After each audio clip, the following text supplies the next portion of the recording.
Welcome back to A Corporate Time with Tom and Dan. We're getting right to it. Yeah, let's do it. Now we're on the radio part of it, but it's also on the internet anyway. Yeah, just twitch.tv/Tom and Dan Live or on the YouTube, search Tom and Dan Live. Our good friend Matt is here. Yes. Hello. Some of you may have remembered him Don't maybe even 30, say. 35 years ago. He was Cabin Boy on SBK Live. The other thing I will not say. 30. I just turned 40. Whoa! I know. Like a month Cabin ago. Man. Hold I on. know. Cabin Man. Can you believe it? I'm still in 30-year-old club, me and Samantha. Yeah, just us two. Yeah. You Well, guys I are the believe 40-year-old. Samantha, but you've been He's there. barely hanging on. I'm still 30. I just want to put Well, it not that 30. You're 39. Well, okay. Well, I'm still 30, better than I ever been. Do your hands hurt? my hands hurt. His hand hurts. No. He does a lot of digging in his backyard because he's obsessed with French drains and roots. And he gets back there with like a hoe and he starts chopping the roots up because he's trying to make something out of Castleberry, if you know what I mean. And so he's chopping, and his hands go numb because of carpal tunnel. So now he's gonna have to do what my dad did, because my dad was an over-the-road driver. He's a salesman. You're gonna have to sleep with tennis balls in your hands, like my dad. My dad would put tennis balls in his hands, and then he'd rubber band them in so they'd stay under, and he'd have to sleep. He'd have to sleep with tennis balls, so his hand would keep this shape so it wouldn't curl in, and then he'd have two Bob Dole fists. Oh, that's what you're gonna have to do. No, I'm fine. Anyway, you heard it from Dr. Tom. He's fine. Do you know they're selling houses for $500,000 in Castleberry? I do know $500,000. I do know that. How did they get this way? Anyway. I do know that. And they have contact paper on the doors. So every year, and we're going to talk about becoming old men, but first, I'll tell. You have a piece of food right here, like an old man would have. like old people, like when my ski instructor, when we went to Colorado a couple months ago, she's an old lady. She's a great ski instructor. But when she ate her tuna fish sandwich, she got it in the corners of her mouth. And old people, when they eat, they'll leave food on the corners of their mouth because they're so weak they can't wipe their lips. No, they can't feel them. Oh, okay. Because your I nerve always thought she was too weak because she looked exhausted after eating that foot-long tuna. Oh, man. The last 10-minute conversation has been very strange. Yeah. That's how it's got. That's what we do here. Yeah. That's what we do here. Some things never change. So Matt is here. He comes once a year. So we could pick our fantasy football draft. And we do it live on the air because we figure there's nothing really more riveting than you guys listening to us do our Other fantasy people's football. fantasy football. Right. Yeah, It's because we have proof, so Kevin can't complain when he doesn't like the way that it goes. Well, we can direct him to the tape. Honestly, I love Kevin. I feel like I haven't talked to Kevin in 35 years. Yeah.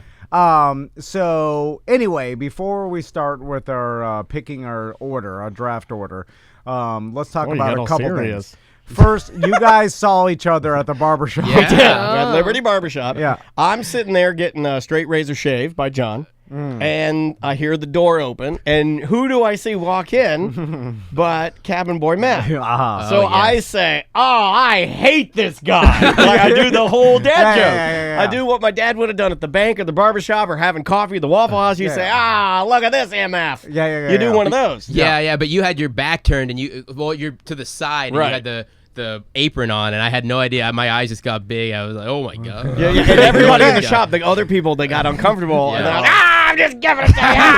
Look at this guy. We're doing like that thing. So then Cabin starts to have a conversation with John about what type of product, right? Right. What kind of hair gel? He's like, do you want the wet or the dry? And I'm like, I like the wet look. The wet look. You like the wet? Yeah. So Daniel starts calling me. I'm a dry guy. Yeah, John was a dry guy, and I was a wet boy. You're a wet boy. There's two guys. There's two in men's grooming. Yeah. There are two categories.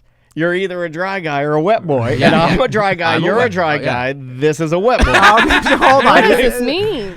You use either a product that keeps your hair looking slightly wet throughout the day or product that keeps your hair looking slightly dry throughout the day. You and I are dry guys. Hold on. Kevin is a wet boy. Is a clay man You're part a of the dry boy? You're Or a dry dry guy. So the clay. You can get What are wet you clay. using, like gel? Or You can. That's a wet boy. That's definitely I don't. wet boy. I don't do that. Like, what are you? Moose?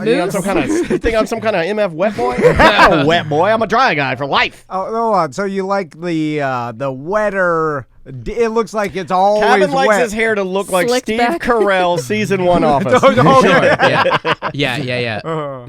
Or a little with like it's blonder, so maybe a little more Zach Morris 90s. Okay. With, Okay, the Yeah. dip. The dip. Yeah. But anyway, so we were going back and forth, and Daniel, you're a dry guy. And he's going, you're a wet boy. And It made everybody uncomfortable. there was a guy in the middle, in between us, with absolute deadpan looking straight ahead of Yeah, him. hated it. Hated every minute Didn't of want it. anything to do with any of it.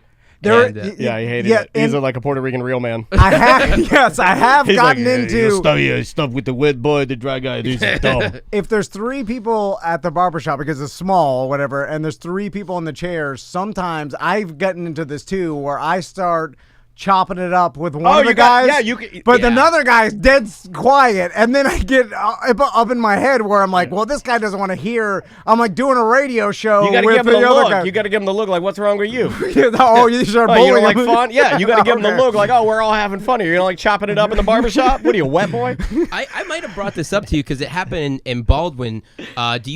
There was what I was getting my hair cut here like 10 years ago, and the guy in the chair next to me had a heart attack. Did I tell you that? Oh my God. Really? This is an awesome story. Was that awesome? Oh my God, was he okay? Did he die? I saw an old man have a heart attack while I was playing the fake fishing game at Walmart. He died playing Cruising USA. Really? Well, He that's an died? intense Oh game. my Yeah, God. he died. I think this guy was. And then I okay. played the game right after him.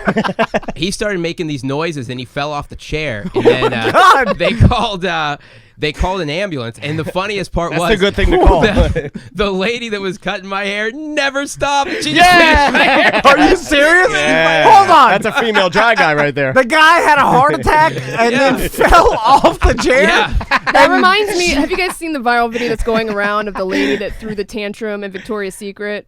And she's like falling on the ground screaming, and like everybody's just checking people out at Victoria's Secret like nothing's Was she happening. like convulsing a little bit? She was screaming at Yeah, I a think I black saw woman that was filming her on a camera. And she's like, "Don't film!" She was having a meltdown, and she like ran at the lady and hit her. And then the black lady was don't asking be- for security, and the employees were just going about their Although, business if like you're gonna nothing was be- happening. If you're going to be hit with something, being hit with a second skin satin bra is better than like an iPhone. So or- no one jumped up. No. Well, I would say in any of the situation, No. like the barbershop, the guy falls Minding my down, business. and then you didn't jump up and be like, "Hi, someone's help!" Like you're calling. So- Call 911. There were a couple. Did you have a towel on your eyes? I want you to never break relaxation. I want you to stay in perfect, just stay in there, steam on your neck. Well, so the employees ran over, and one of them grabbed the guy, and then the other one called 911, and then the ambulance Do you came. keep cutting his hair And- so he looks good at the hospital?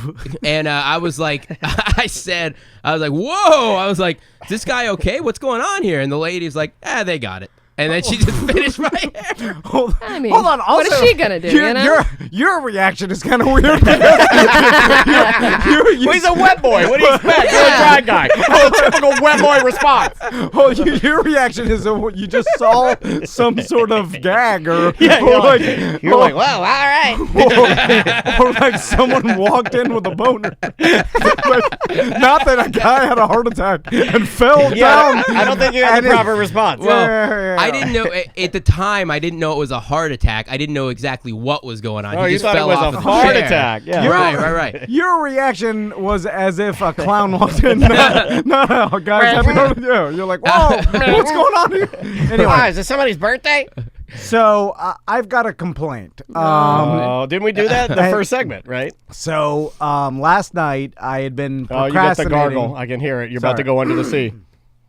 I had been procrastinating. Me and Matt have been wanting to order a trophy for our fantasy football league for years now, and Well, we all have. I mean, we're all like, Yeah. It's not just you guys. well, Oh yeah, the real heroes here. Have Well, been, yeah, you Matt's guys. the You guys are the commissioner. only ones that wanted it to be a legitimate league. I wanted. What to are do, you? If he's the commish. I wanted to I- do tattoos. I wanted to do the whole. Right. You know, I want to do the bad. I'm the number 2 man. yeah, you are. I am the Yes, self-proclaimed best. At you this. are I think. Mr. Number 2. Yeah, I now I believe I've got it in my head that I now know the most out of everybody. Yeah. You are a senior you do have tenure over just about everybody else in the league. Which is not the case, and I haven't won it once, and I'll explain about. You have me by 1 or 2 years. Yep.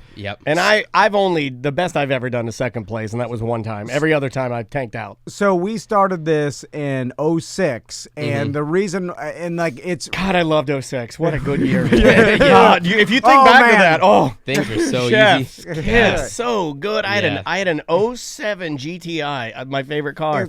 Pre-TikTok. Pre everything. Yeah. What? Man, Somebody had to show me what MySpace was. My God, so I had a collection of True Religion jeans. Yeah. You know what I mean? I was still wearing No Fear shirts. Yeah, man. I dabbled in pointy shoes a little bit. It was a time where it was nearly impossible to find anybody who organized fantasy football data in tiers. Like, literally finding tiers was almost nearly impossible. Like, you had to deep dive the internet and find some nerd that put his data in tiers. Like, it was where now there's a dozen insanely popular fantasy football podcasts. Probably more. There's hundreds of analysts that give out free information. You know what I just read? This shows you how stupid I am. And you're not even covering the foreign language versions of fantasy football podcasts. Yeah. You know what I mean? Like when I go in there and start looking at other countries, and I'm like, oh yeah, there's a world out there. You know? Yeah. Like, there's a few ESPN guys that would even put out like PPR rankings. You know, like I mean, it wasn't a thing. Anyway, now there's like so much data for free out there. It's insane. But anyway, so I finally found like it's funny because Matt texted me like a couple months ago and he's like, we got to get a trophy this year. This is the year. We have a trophy place now, right? Like I'm glad two old men are here because I was about to make fun of Matt for the same thing. He's like, we got to meet me at the trophy store. No, we have the place for the Shark Week. Meet me at the trophy store. There's the goddamn internet.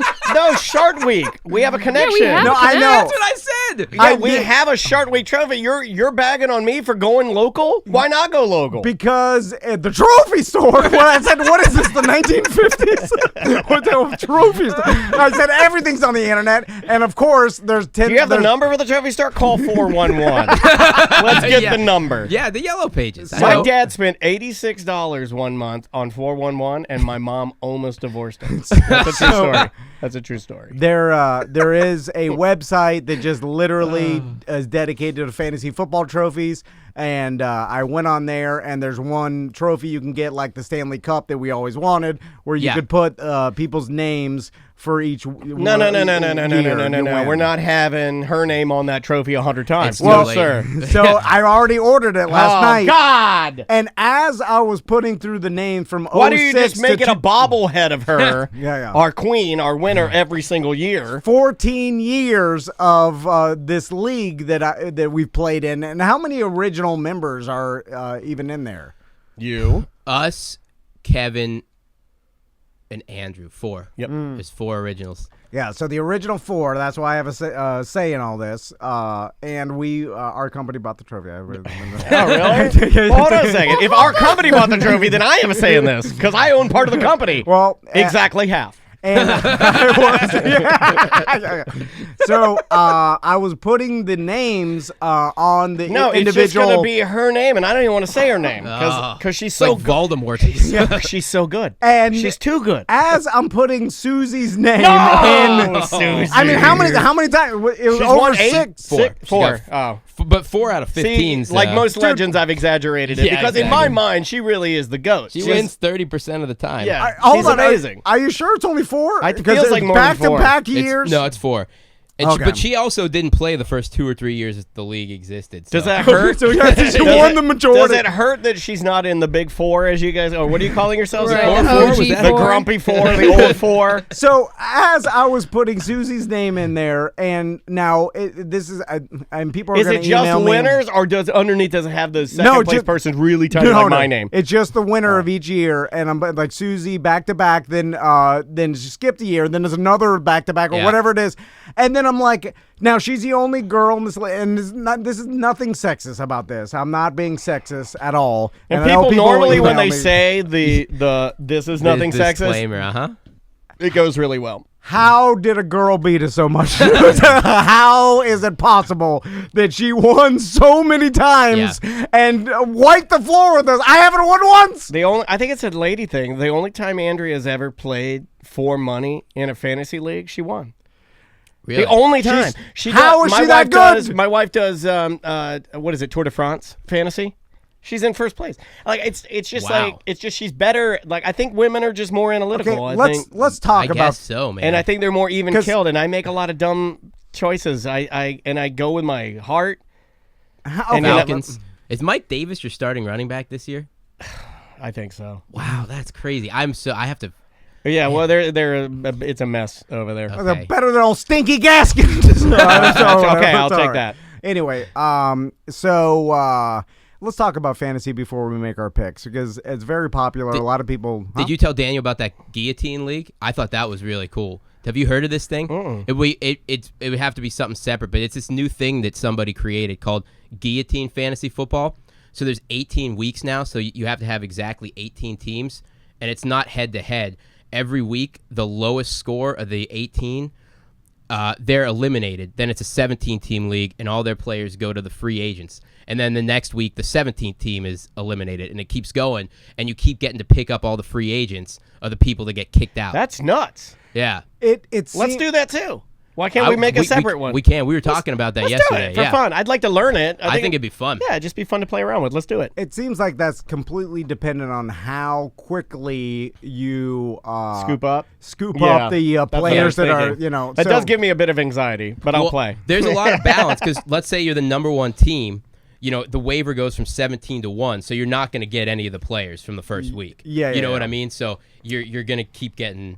It's going to keep balancing itself out in theory. Yeah. Huh. Never heard of that. Would like to try it. It's brand new. Yeah. I'm down to, and there's a lot of these things. It really it's all, it turns out everybody likes gambling, in some form, or like even the fantasy football is like, you don't have to know that much to have a chance every year. And that's where I really enjoy it, and I don't know that much. I mean, it's fun. You could just print out an ESPN order of some and then basically have about the same chance as someone who studies it every week. I just don't have the time to do it until week of, and then I just go real heavy in the mornings. I'll read a ton, and then I'll be like, all right. But that's the best thing, because if we're playing each other and the Monday night game is, Titans and Bills, and all of a sudden we both have players going and we need them, then you and I are super invested in the game. Right. And it makes it so much fun. I enjoy it. Yeah.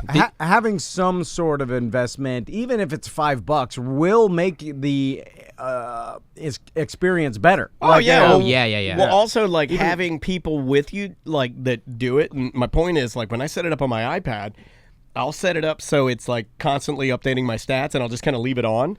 And Maisie knows that if the number increases, that it's good, right? If she sees points, and she'll go, "Hey, this guy's he's green." I'm like, "Oh, that means he's active. What's he doing?" 2 points. I'm like, "Yeah, man." Get her gambling nice and young. That's awesome, man. It's more like a video game, right? Yeah. She's like, its number went up. It's 17 points. I'm like, 17 points. All right, he's not a jerk.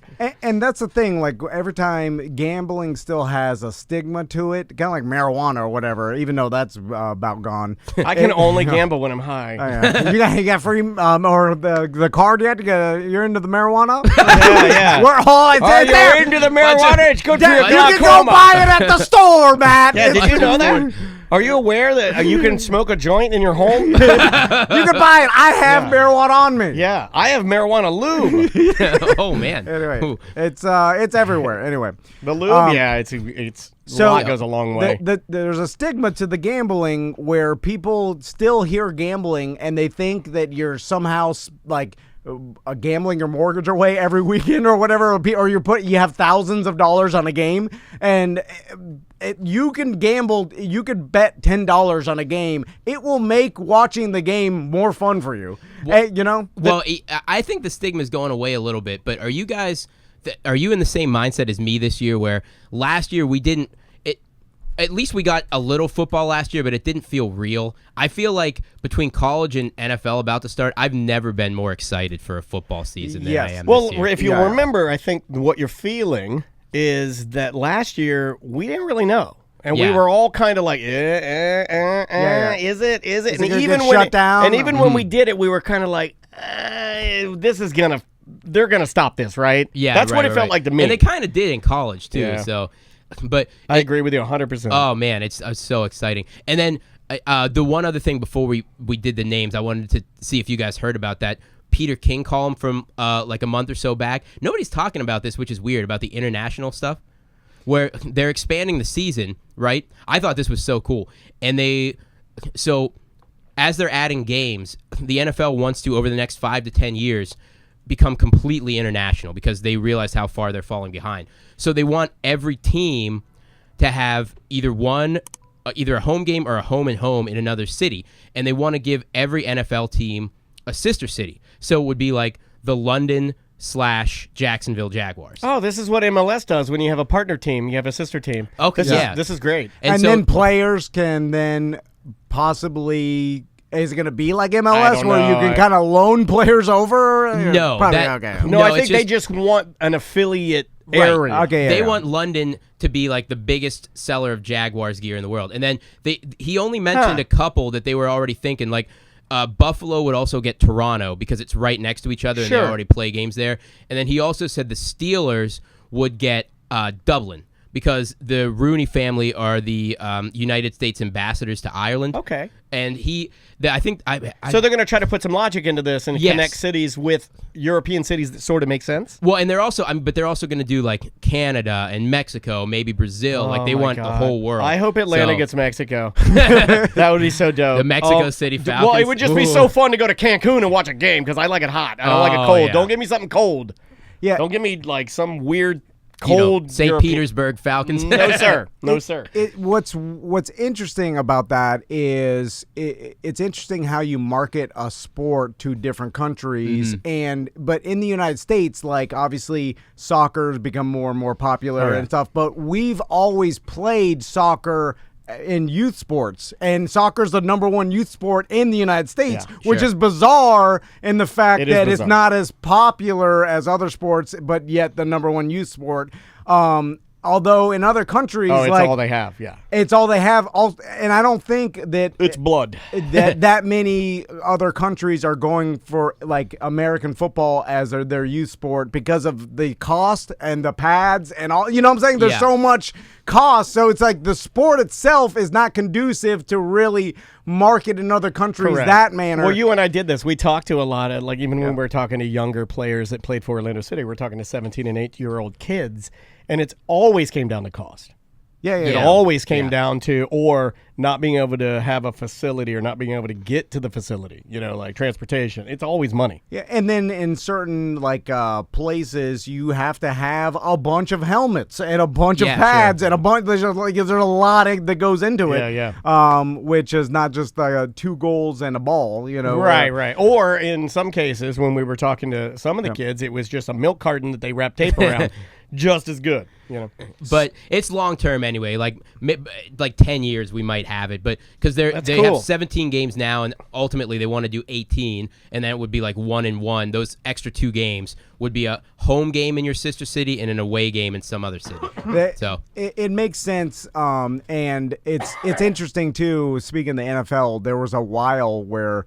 Everybody, what is that, 5-7 years ago, when the concussion thing got real big for a while, and then there was talk of is this the beginning of the end for the NFL? They're having to change rules and stuff, and it turns out no, they they made some modifications. They're doing all right, I think, and it's bigger and more popular than ever. It's like, and then with all the the drama and controversy with the players, and then their off the field stuff. People are like, "Oh, is this?" And it's like, turns out they're stronger than ever, and people don't give a damn, and they want their NFL football. Yeah. And it makes sense because I love it, and I don't even know why. Like, I love consuming the content. I love now the storylines. I love getting into it. I love the gambling aspect of it. Oh yeah, I can't wait. I love beer. Speaking of gambling, real quick, I just want to teach everybody how to gamble legally. Is this quick or long? Real quick. Okay. All these, go and look, Google offshore books. There's Bovada, there's BetDSI, there's tons of them. Southern Kermit is in our Twitch chat room, twitch.tv/TomandDanLive. He's in there just dispensing tons of gambling knowledge. He has so much gambling knowledge, he put $300 in Bitcoin into a wallet and then lost it. Well, that's what I was going to say. Now with cryptocurrency, it's easier than ever to put your money into a crypto exchange. Just do some research. It'll tell you. There's YouTube videos explaining step by step how to do this. And then through the crypto exchange, you can easily take dollars, put into Bitcoin, move the Bitcoin to any of these these offshore books. This is completely legal, by the way. Like Bovada's based in Canada. There's a bunch in Costa Rica, BetDSI, and all these. Where are we at sponsoring a young collegiate athlete? We're Tom waiting. and Dan. Tom and Dan. If you want to be sponsored, email me. Yeah. Shoot me an email. Show@tomandan.com. We got money. UCF football player, any football player. UCF volleyball girl. Yeah. But anyway, then you can straight up gamble Softball on games on an app or on the website, easy. And you, like I said, you put $10, $20. What's the strangest sport we could sponsor the athlete? How about what is the one where you shuffle your skis and then you stop, set up, pull out your gun, shoot the metal targets, get back on your skis and go? That is some sort of rifling or some kind of biathlon. Yeah, biathlon. Yeah, but that's all up north. We need something water polo. How about a beach volleyball? volleyball? Yeah. Oh yeah. Put it right there on the rope. Tom and Dan. How did we lose to a girl every single year? I know. Anyway, I'm sorry. She's better than you. You know what? She doesn't. She doesn't rub it in our faces. She's a very good sport. Nah, she kind of rubs. Well, you deserve it, but she's nice to us. We're doing the draft live this year, right? We got to, we got to figure that out. That's the next step after we do this. I hated the 2 minutes. You guys forced me. I tried to veto it. We still have the 2 minutes when we do it live because I'm not sitting there while you look at your dumb papers. I won't show up. Just give me a reasonable. I hate being on the clock, and then I'm like, I don't have that time. But you have to be on the clock. That's part of the deal. That's part of the deal. No, but someone has to yell clock, and then you give it 2 minutes. But just give everybody a reasonable amount of time to what were you doing? look through my It's not my paperwork. fault. What's a reasonable amount of time to you? But it's the same amount of time, right? I don't think that the amount of time changes. I don't know. I mean, let's say we give you an extra 30 because normally the guys will be like, all right, come on, Tom. No one ever. Because when we're all together. When we did it at Harry Buffalo, we were yelling at you the whole time to hurry up because you were blitzed. Yes. right. I forgot. That was all. He couldn't talk. He couldn't talk. His papers were falling down. And then it was what's his name from it was Pete. Pete was giving you shots, and you're all. It was Pete. Yeah. And then it was before I got my glasses. I couldn't read the you damn. Were fatter and sweaty. I was too fat. I couldn't see. It was bad. And then everybody's yelling at you. Everybody's like, "Come on, man!" And you're like, "I got my papers." And he printed it out in .005 font. That was before I knew what I was doing. Now I got a whole system. I totally forgot about that draft. Yeah, that was a great draft. That was I think one of the last turn it backwards ones we did. That was probably the most fun. It was draft 4 years ago. Now I won't start drinking till round 5. Where it starts to I do matter remember less. because that draft was all right, we're starting the draft at 5, and then Tom's like, all right, I got the day off, so why don't we start at Finn Henry's at 2:30, and then we'll go. I was like, by the time we get to Harry Buffalo. Yeah. I had That's when he liked fun. Problem. Yeah. He doesn't like fun anymore. He doesn't do anything. I was morbidly obese and alcoholic. But you were fun. I was more fun. You're a lot Fat more Tom fun. was more fun. Fat Tom, what a party that was. Yeah. Not to be confused with the black guy Fat Tom.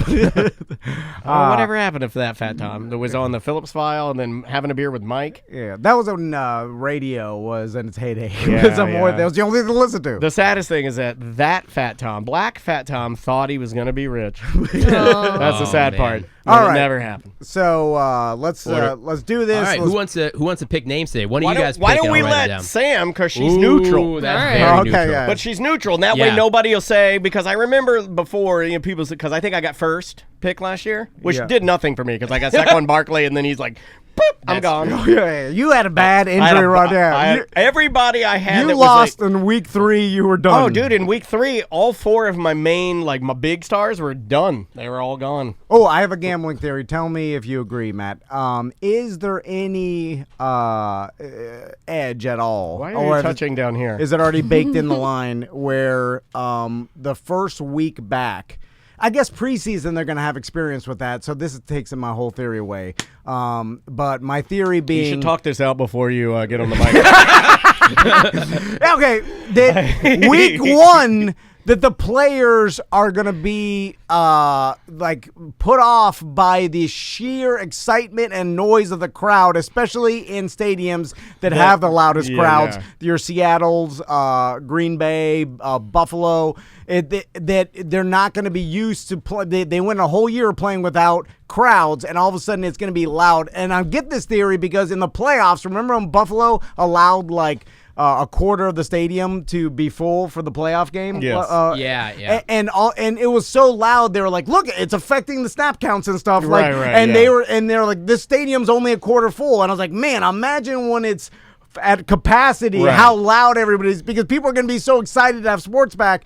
I just think that there could be an edge on the home team. You could just go down the line, bet all 16 home teams the first week. Yeah. I mean, it seems like they're going to be better off because of that until the players start getting used to playing in loud-ass stadiums. Yeah, it'll also be interesting to see how quickly they can settle. Yeah. Because I think they're going to be really hyped, and a lot of times when they're really hyped, you start seeing really dumb mistakes. Can't wait. Weird things, anomalies, but you also see some pretty remarkable plays too, because out of good mistakes can come good fixes. So. All right. So Sam's got names, so we'll go 12-1 on the names. 12-1. Now, before we start, is there any value in switching this whole thing to an auction-style draft? I'm just going to throw it out there because I don't think our league can get through an auction. What is an auction-style draft? A lot of what I'm hearing from who? pros that play fantasy football, and then they're really into it. Pros are just guys you listen to. Guys I listen to. Are there pros? I mean, there's fantasy football professionals. Where they're like, I am a professional. Yes, this is my day job. Daniel, that's when we all sit around in a circle, and then I pull the names out, and I say, Saquon Barkley, and you say $10, and Tom says $15. Oh my! It's auction. That'll take forever. But it's the truest way to play fantasy. I'm just throwing it out there. Knowing our league sitting, I have a feeling that it would go really poorly. Okay, because how we're doing it now is kind of up to luck. Yeah, but I'm just putting it out there. You already can't do things in 2 minutes.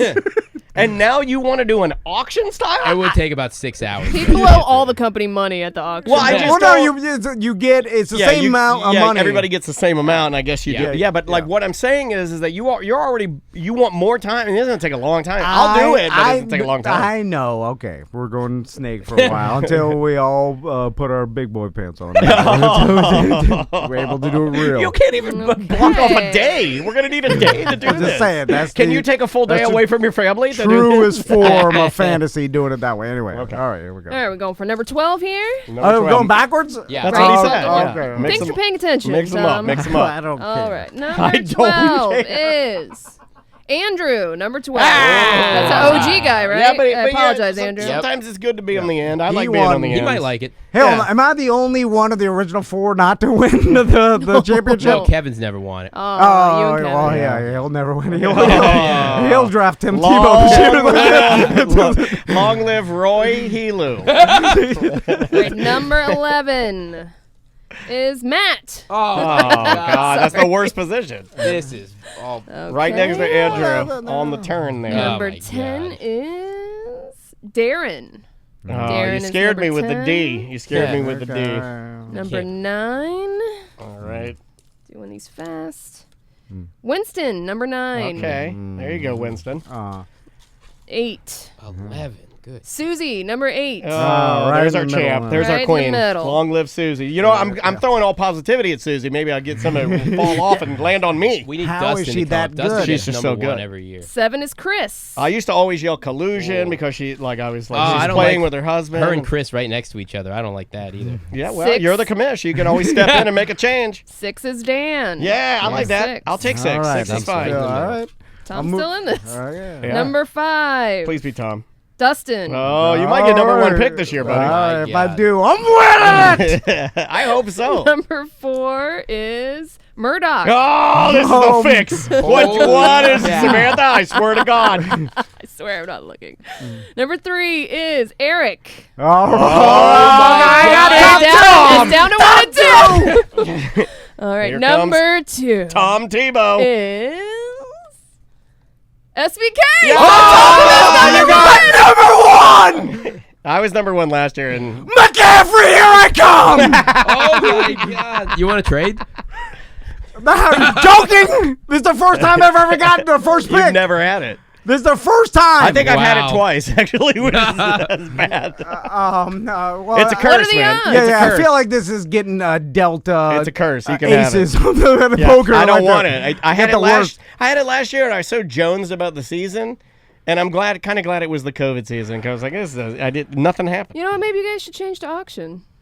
It's the truest form of fantasy. Anyway, I was all just right. saying it because you got number 1. All right, There I'm you happy go. how things turned out. This is all I did not expect. Now you're back Congratulations. in. Real. I was literally thinking, I was like, man, if I get anywhere in the middle, I'm going to trade for the last pick because I want the turn. And I want the turn. but first pick, that's too much pressure now. I'm folding And already. do you think Kevin will be happy that he's number 2? Oh, yeah. Okay. Oh, yeah. Kevin will be happy Yeah. with that. Yeah. So the 2 OGs who've never won got first and second pick. That's good. That's true. Where am I? Oh, look Fifth? at that! And the Fifth or 2 sixth? OGs who you're have sixth. won, me and Andrew got 11 and 12. Yeah, that's weird. Very serendipitous. Wow, it's almost like I don't know what that it's means. almost like you guys planned that somehow. Like, I don't know. As the guy sitting 6th, it almost sounds like Yeah. All right, wait. And our conversation. What do we do with Daniel? I just put him somewhere. Put him in the middle. He's crazy. Put him on 6. He doesn't know what he's doing.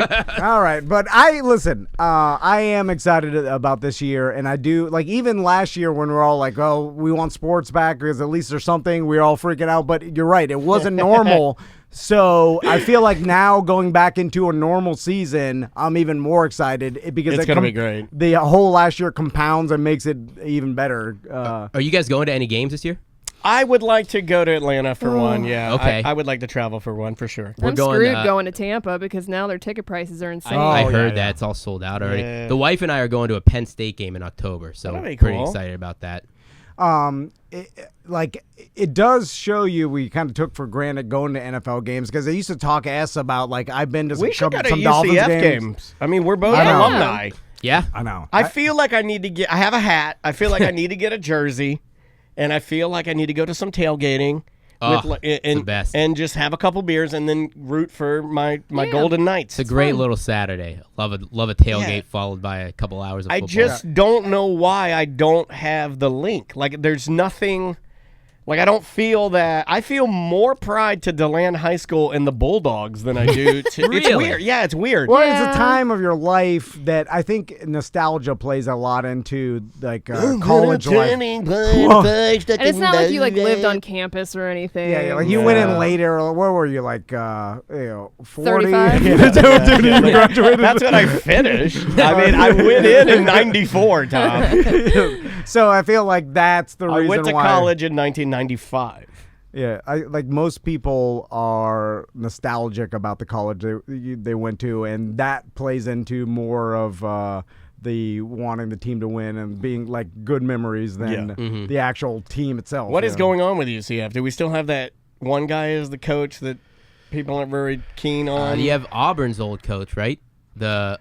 What's his name again? Is it Gus Malzahn? Is that the new coach's name? See, don't I don't know. follow college because there's so much. You that know I what? do- I'm gonna try to do it. I'm gonna try. New to start. coach Gus Malzahn? Yeah. See, how do these people like? I'm always astounded, and we like.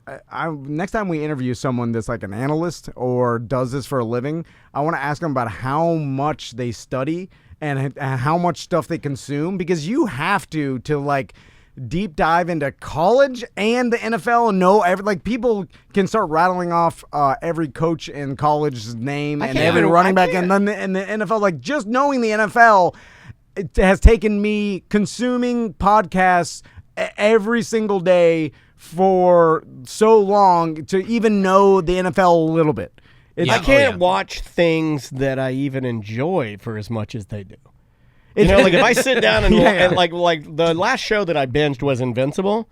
And you sit down, you watch an episode of that, and I'm like, all right, I'm done. I can't do anymore. So I would imagine that either their thirst for it, their passion for it, or maybe their commitment to their job. They're just like, well, I got to do it, so I'm gonna sit down and dedicate myself to it. Plus, once you get a family, that stuff gets so hard. Like when you're single, I could sit in a dark room and watch football for 12 hours from when I woke up to when I went to bed. Now it's so like, nice. Good. Yeah. you know, my wife, I got about a game in me maybe a game and a half, and then she's kind of like, okay, come on, let's. What right. are we doing? Well, you don't have a kid. It's the kid. Yeah. Yeah, I'll get one day this entire NFL season that I'll be able to watch every single game from the beginning, like starting at 1 till the night game. Or do you get to pick what? I think week 1 because it's the most exciting, and heavy bet. I'll bet way too much money and everything. Yeah. But then I'll have to pick a game really. At what age did you guys start liking football? Because I'm wondering if your boys will ever get into it or not. I was a soccer guy, right? So because I played it, but I would watch football with my dad. When you were young? Yeah, every weekend we'd watch it. My dad was a casual. I wouldn't say my dad was a football guy, but he was a casual, just as cash as most people are. Where it's like, oh, it's Sunday, put on the games.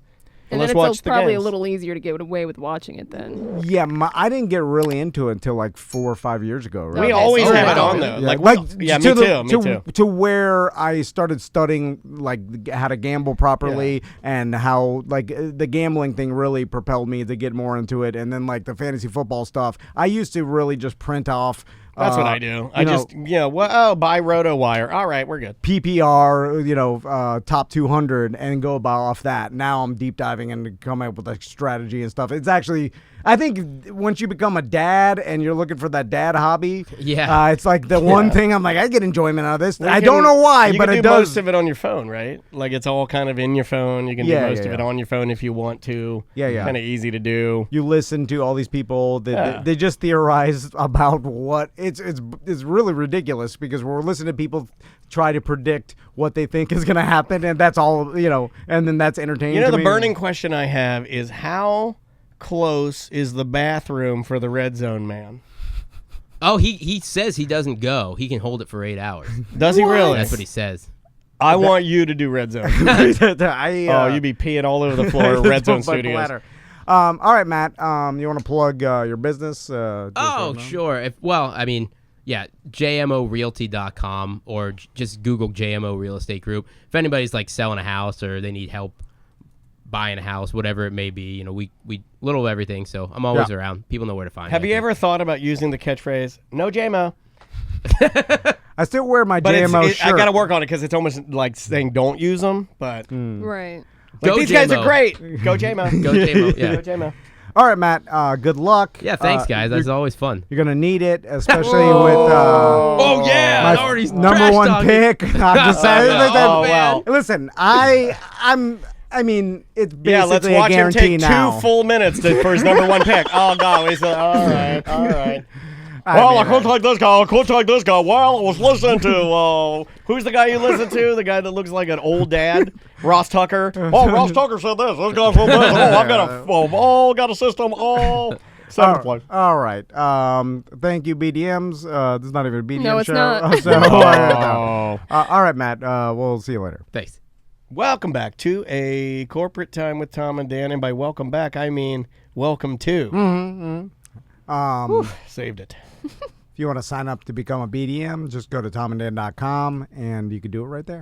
Super duper easy. Extra shows, a great community that you can join, like-minded people that range in their topics of expertise and things that they're into. Yep. It's all over the place, and you can join it. It's just tomanddan.com/registration. Once you're a BDM, you can get into the BDM Only Facebook page. You can get into all the BDM Only subgroups that we have. There's dozens now. Whatever you're into, there's a BDM subgroup of that.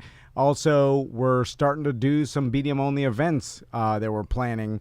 And if you want to get invited to those, you have to be a BDM because that's where we get our mailing list to invite everybody. So all on tomanddan.com. And there is a love meter spectrum of the amount you want to pay per month, starting at $1.95, and then the True Love $10.95 people. We do. We love them more. We love them more. The $10.95ers. We absolutely do. Speaking of people we love, here is the first voicemail of the morning or day. What's up, Tom and Dan? Driving down the road, listening to the Friday Free Show. You're talking about having your friends' wives on OnlyFans, and made me think of 2 things. First off, I remember I had a buddy in high school. We were tight for a couple of years, and then he moved away, hadn't heard from him forever. He knocks on the door one day, and he's got his girlfriend with him, and they're hanging out, and he's like, oh, we do this, we're into this artistic movement, and he pulls out a DVD and puts it in, and it's his girlfriend like dancing naked, and she's sitting there with me watching this, and I'm like, I did not know what to say, Then he left it for me, which I thought was even creepier, but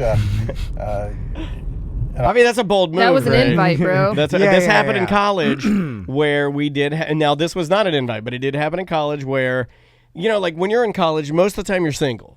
But there was one particular guy that had the long-term girlfriend. From high school or something. From high school, Yeah. but it was a long-distance relationship. So before he left to go to Flagler College, this particular guy, they banged, and they filmed it, and he took the VCR tape with him.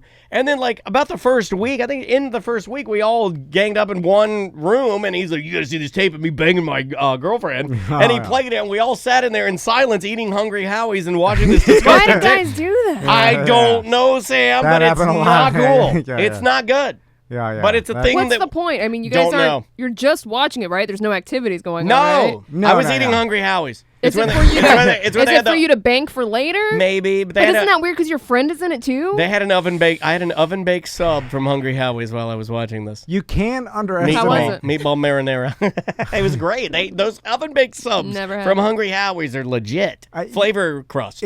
I think it's you really just can't underestimate how horny young males are, where they're willing to do irrational things. Yeah.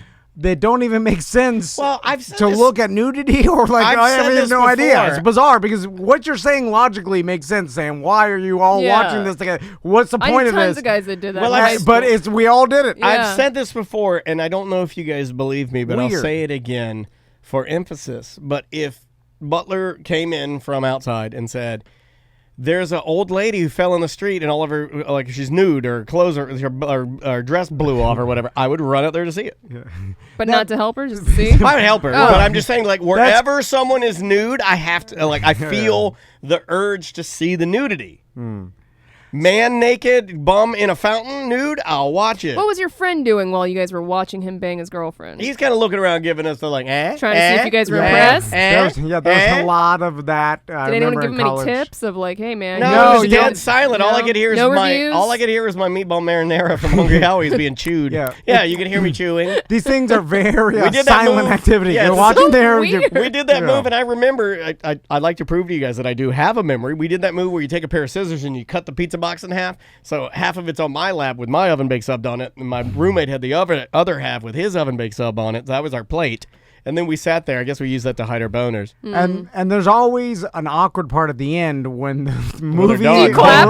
No. No, they're done. They're like, yeah. And you get up there and you take the DVD out or you turn off the Yeah, camera. nice job. You want to play NBA Jam?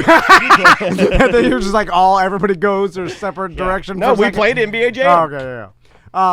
So Boom shakalaka.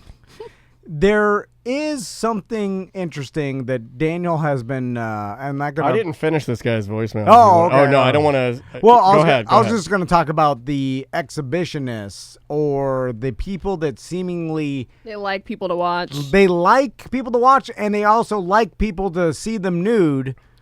I dabble in this a little bit, but more on the comedy side. Okay, there's I dabble in this more on the comedy side, like where I've backlit my testicles and sent a picture to you, or if I've when I held myself and then I was dancing at the top of the stairs. Stuff like that. That's funny. Yeah, the wizard in high school used to do the comedy nude. He Where went a little too far. He was always just wide open. Well, yeah, I always tried to cover the. He's an a-hole. But also, he didn't mean it. He's got Asperger's, so he I know can't what help you himself. But he would get nude and be the quintessential fun nude guy at the party running around and make everybody laugh. But there's another nude person where they're like nude a lot, or they find themselves nude a lot in ways that you're like, well, you obviously did this. And then you're showing it to people, and we can't figure out like what the intent of that is. Kind of like putting your dong on Instagram. Yeah. Like, we can't figure it out. We What can't is it? understand why you're doing that So- in every other video. And it has got to be because you deep down like other people to see it. Well, it's not because you dislike people seeing it. If you dislike people you seeing it, wouldn't show after it. one person saying the comment, hey, I see it. Delete it. You'd be like, oh my God, I'm so embarrassed. Delete. Yeah. So that is just a kink or something, right? It's, there's no kinks in that thing. It's long and strong and down to get the friction on. Does anybody here enjoy people seeing them? No, you don't want to see me.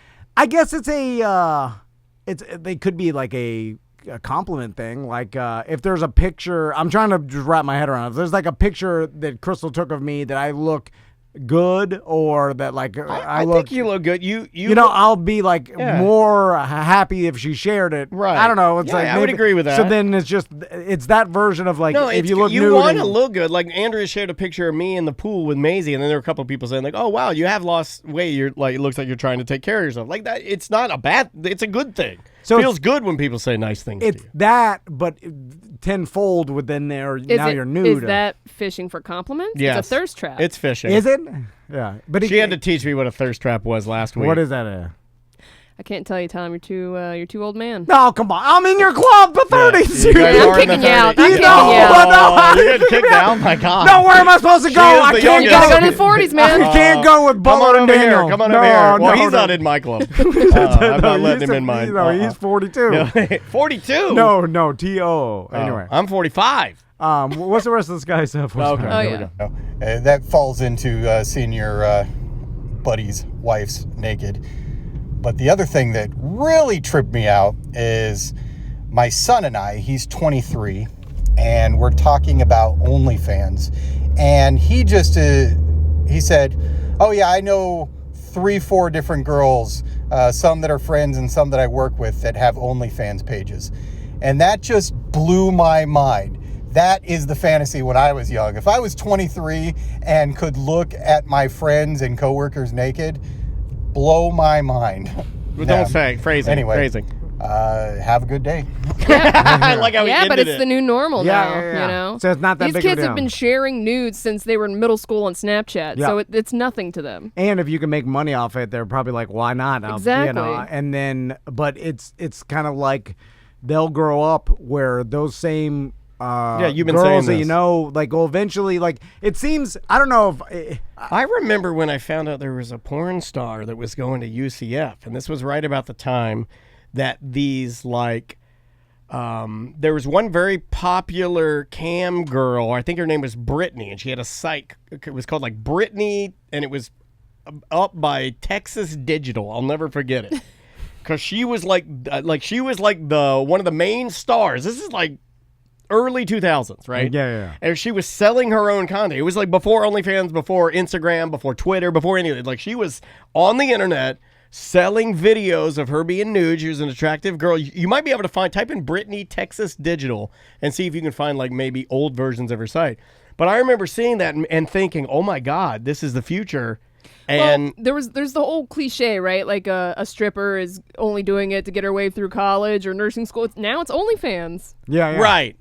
Yeah, why? Like, people can't afford college, man. Make all the money yourself too. Well, it's also like safer. It's your body, it's completely safer to do it in the confines of your bedroom than it is to drive to the strip club and have to walk through the parking lot while the guy's trying to give you roses. And, you know how that works. Yeah. Not only that, go to the job interview with the sleazy strip club owner, where it's like there's take that back. There's a lot of barriers to entry that you have to push past to even get into the strip club. Then there's the drama, I'm sure, and working your way up from the bottom. It's like, just do it on OnlyFans. Yeah. You know? Now, the problem is, how do you garner an audience? You just have to start spreading it around.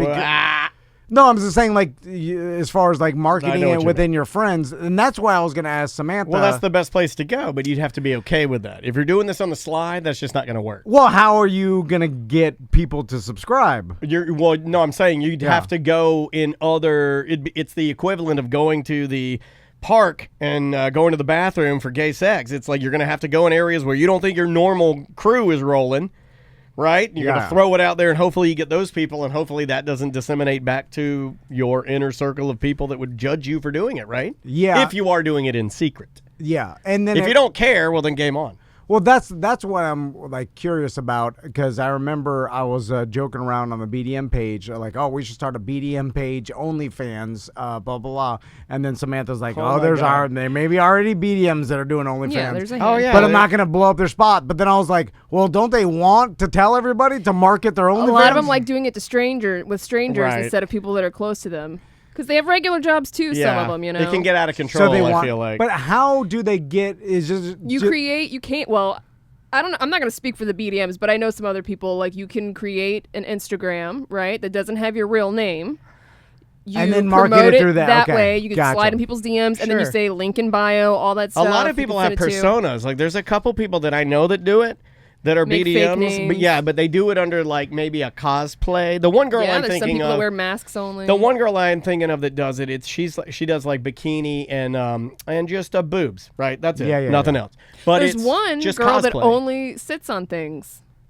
So like a thonger. Okay. Like she'll sit on a cake. She'll sit on, Oh, I'm down with a sit on a cake. Yeah, I'm okay with that. Yeah, you sit on anything, I'll watch. So then it gets into like people finding the kinks that they like. So you're like they can literally high just search heels. it. Yeah. So Like if you're like, all right, I'm gonna get into a thong or bikini and high heels and then like stomp things, people like that. Yep. Oh yeah. And then that's all you do. don't have to promote it. They can literally just search for it. And then you're like, I'll wear a mask and just make this money on the side, and then I'll go to work and nobody will know. Yeah. One of the biggest on OnlyFans that I subscribe to, I don't give money, but there is a difference between like either following or subscribing for money. You can still subscribe if they open it for free. Mm-hmm. You can see their activity, but unlike videos, you'd have to pay, right? But there's one girl on there, and I believe she's Japanese, and her name is Breadface or Breadhead. And all she does is get different kinds of gourmet bread. She's a very attractive Asian girl, and she just lays her pretty face on the bread, smooshing it. And she has hundreds of thousands of followers. Well, that many people are into it? Tons. See, yeah. I mean, because I'm sure there's some people that it's an anomaly. There's some people that maybe it's a sexual thing. Some people they just want to support. Yeah. I don't know. Yeah. You got an email? Sure. Let's jump back and forth on email voicemail. This is called DeLand Delight. Ooh. I have to let you all know about the experience I had in DeLand on Sunday. I was heading out to New Smyrna down 44 through DeLand when I stopped at a little gas station to cure my life-altering cotton mouth. It was bad, real bad. So I went to get some chocolate milk and apple juice because that's what sounded good. Yuck. I'm sorry. When I have cotton mouth, chocolate milk and apple juice? No, milk makes me thirsty. Yeah, me too. It always did as a kid. The only acceptable way to drink milk as a kid is with spaghetti and meatballs. That's it. It's milk and spaghetti. Weird. That's the way you do it. No, if you're a kid, it's chocolate milk and spaghetti. Thank you, Tom knows. What? That's white trash kids eat. That's what we eat. Yeah, but I was a white trash kid. I've never had but we chocolate had more milk. money than you did. Remember, we grew up a little more like this. I've never heard of that. A can of SpaghettiOs and or chocolate milk. Yeah. Like it's not actual homemade spaghetti. It's canned spaghetti. All right. With chocolate I had Chef Boyardee, but Anyway, well, you didn't have that chocolate milk. When I came out, I had to wait for a lawnmower to pass by, and it pulled in front of an old Geo Metro parked at the gas pump. He proceeded to use 2 ratchet straps to hook the car to the mower and actually pull the car out onto 44 and down the next side street. I just stood in amazement, sipping my chocolate milk in the parking lot. I love DeLand. That's some redneck stuff, and I'm born and raised in Lake County. There you go. I love DeLand, too. Yeah. You'll see a lot of lawnmowers driving down the street in smaller towns. Yeah, you will. Although she thinks my tractor's sexy. DeLand's not that small of a town anymore. No, it's not. It's not like when you grew up there. No, man. When I grew up, there's really nothing there. Like now they have, you might as well be anywhere else. It's Applebee's and Walmart and... they got a Sonny's Barbecue and a downtown that's super nice and award-winning, and Cafe Da Vinci. You can go see Bad Brains or Cashed Out play. It's like being in Orlando or Sanford. No difference. They're probably building an insane amount of houses as fast as they can too, right? Expanding everything, just like everywhere. Just like everywhere. Yeah. They're building around me. Oh, right over here. I'm like, I didn't think we had any room. Dude, they just knock things down and build them right back up. They can't build fast enough. They built this. Well, materials are hard for some areas. I see them go up high and then they stop for a little while. So, right there, if you go down Lakemont, right? Okay. And you go towards 436 and turns into Lake Howell. Sure. Right before, I call it the waterfall, there's a little bridge. And then there's a plot of land that some developer bought, and I watched them build it. it's long. It's like 2 acres, but it's only like the size of a half-acre property, but it's 2 acres long, so it's just like a big rectangle, right? They built townhouses. I think there's 8, like 4 townhouses on one side, 4 on the other.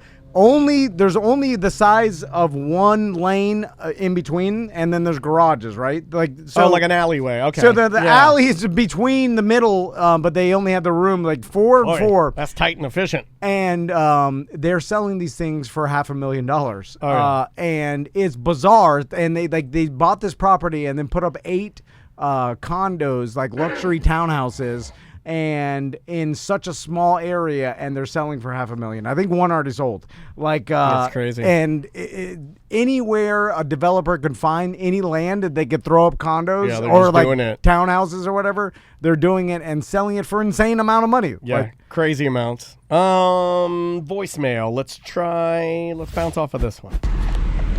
Good afternoon, T&D Media.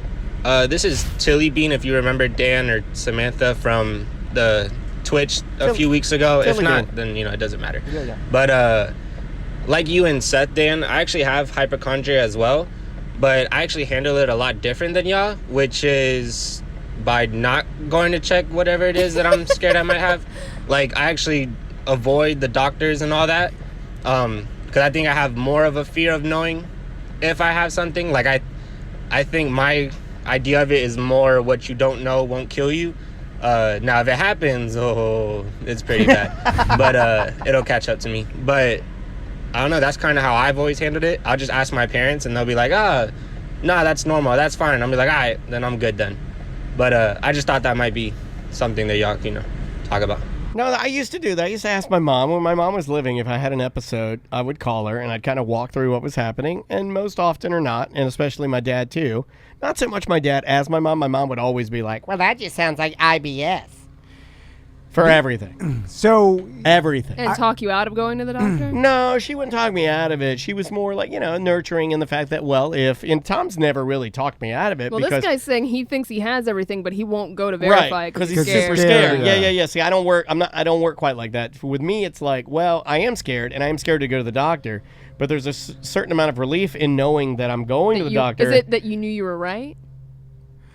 No, because you're never right, though, so that doesn't make any sense. I'm never right. I've never been. No, I honestly have never been right. In fact, I've only been wrong. And also with everything, Daniel will physically feel better once the doctor confirms that he's okay. Fine. True, and this guy probably would too. He's probably just not going to do it because he's just like wired a little bit differently than me. Like maybe his fear is a little more intense. I feel like a lot of people have this more than even the hypochondria, and the fact that it ties in, because I have this as well a little bit, where it ties into bad at life and procrastination. It's procrastination and not wanting to face do it tomorrow. Your responsibilities, or you don't want to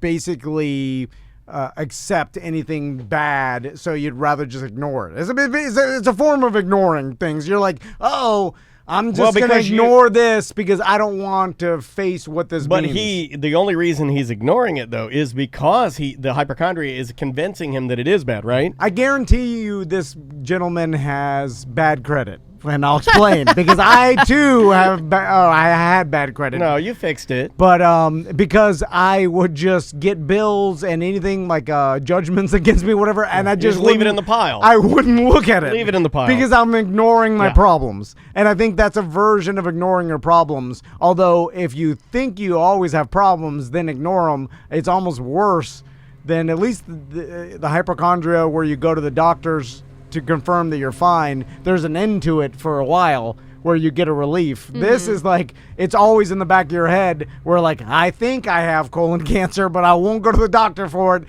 and I'll just push that away. Right. So you have the ability to ignore it. Like I do too. Like I can ignore problems in my life for a long time. It's good and that you can do that. It's bad. No. It's a bad trait to have. But I'm not saying your version of it. I'm saying that can be a good thing. It can be a good thing to not see the opposite is me.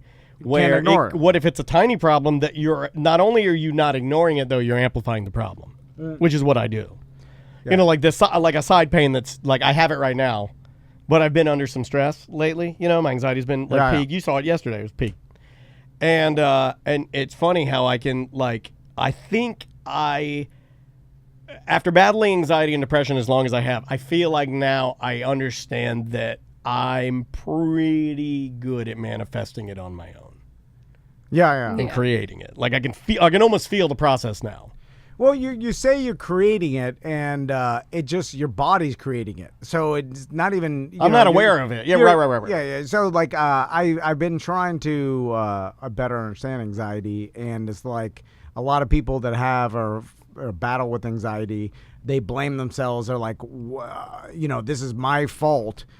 That I do that a lot. It's just like not. It's from what I've seen, it doesn't seem like the person has any control. Yeah. This is their brain like releasing Tricking a chemical when it doesn't need to be released, and that's causing a bunch of these problems. It's like you're not really doing any. Now you can help yourself, like Daniel's, like with exercise every day, right medication, therapy, and all this stuff will therefore control it better. But it's like you can't control when your brain is releasing those chemicals that is throwing it off, like the stress. Usually at the worst time too. It's like the way it works. It's like Murphy's Law would say that. Right? And you're trying to figure out why. You're like, why is my brain releasing this chemical? And then you from mix what I've seen, there's no really reason. No, there is no real reason. And then you got to mix in just a dose of embarrassment. You know what I mean? Like because that all of that stuff leads to the amplification. Yeah, because you're like, I'm so weak. Yeah. Oh, dude, no, it's funny because that's exactly what I do. Because there's still a stigma around There are times when, like, I'll be so stressed out or so, like, freaked out that I'm on the Peloton because I know I can get rid of it, right? Because I definitely have found a solution. And if you're looking for a solution, I'm not saying this will work for you, but I'm well saying you can try it. Try intense cardio. If your mind is flipping out and you don't know how to steady the ship, wear your body out. Just try that intense cardio because I swear to God, there's about 3 minutes into any ride. If I'm really having now, normally and with moderation of doing it daily, like you said, I don't have as many of these huge attacks. Because I'm maintaining, right? But it works, man. You get to a point where you can feel the chemicals shoot into your brain, and your brain goes, okay, chill out. Basically, it's a chemistry problem, and you can hack your body's chemistry through certain ways. I just wish I'd learned that a very, very long time ago instead of waiting until I was middle-aged to find out. Well, it's one of those things when you're younger, you're like doing a bunch of stuff. You're also like more resilient, tougher, not even feeling it. Alcohol, things like that, it makes it worse because it throws your body chemistry off even more. 100%. And then so there's a lot of things you start realizing. Like I'm telling you, I know a guy that had battled real bad bipolar. And was just his life was in chaos until he figured it out, and now his life is great, and he's able to maintain it. And where you would never guess, and 10 years prior, you'd be like, man, this is real. Like this is he cannot. He's gonna ruin his life. Like this is. And now he's good. Yeah. And you can do it. It's possible. I mean, every case is different, but it is possible. You just got to spend some time on it. We'll take a break and be back with more Corporate Time right after this. Welcome to A Corporate Time with Tom and Dan. I'm Tom. I'm Dan. Samantha's here. Butler's here. Fish tank looks good. Mm-hmm. Not bad. Are we going to put more or different fish in the tank? We've lull. Dialed it in right now, so I don't know that we should mess with it. No, always we need some more fish. We need more fish. Here's the deal, What Sam. about chocolate chip starfish? When we can't do the chocolate chip starfish. That's too advanced of a starfish. We need to start with just a regular old stinky old starfish. Start with a regular old orangey balloon knot. A regular big orangey. Big orangey, and put him in there. Let him kind of because they got the little cute face, right? They got the little starfish face. Yeah. But we need to get something different in there. But here's the problem. We started this fish tank as sort of a quarantine, sort of a COVID project. Yeah. And then much like everybody's quarantine and COVID project, we have grown bored of it because we're open, baby. And we don't care about these fish. In fact, if I came in tomorrow and it was broken or gone, wouldn't even notice. Wouldn't notice. Yeah. So it's awesome, and now it's a staple, I think. So now we're forced to do it. Yeah, now we have to do it. It's our jail. It is. It's an underwater jail. Because every day you walk in and I'll go, "What's up?" and you'll go, "Yo."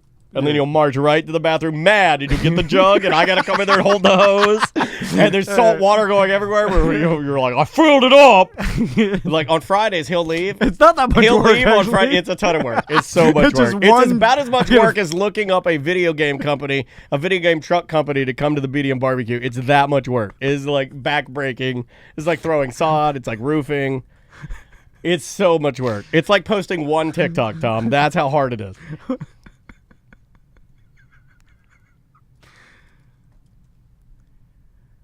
Thank you. How you doing, Josh? Hey, how are we going, guys? Did I miss the intro there, or we're done with that? Yeah, the intro. We just have an old man freak out. All Canada, blah, blah, blah.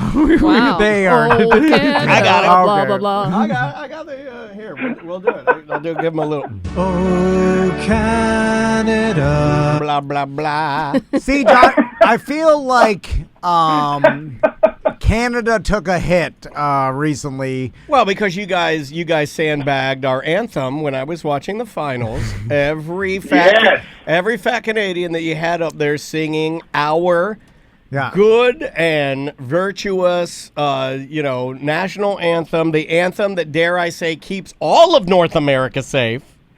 The world, even. You had your guy up there who every male Canadian singer of the national anthem looks like he had a Boris Johnson wig on.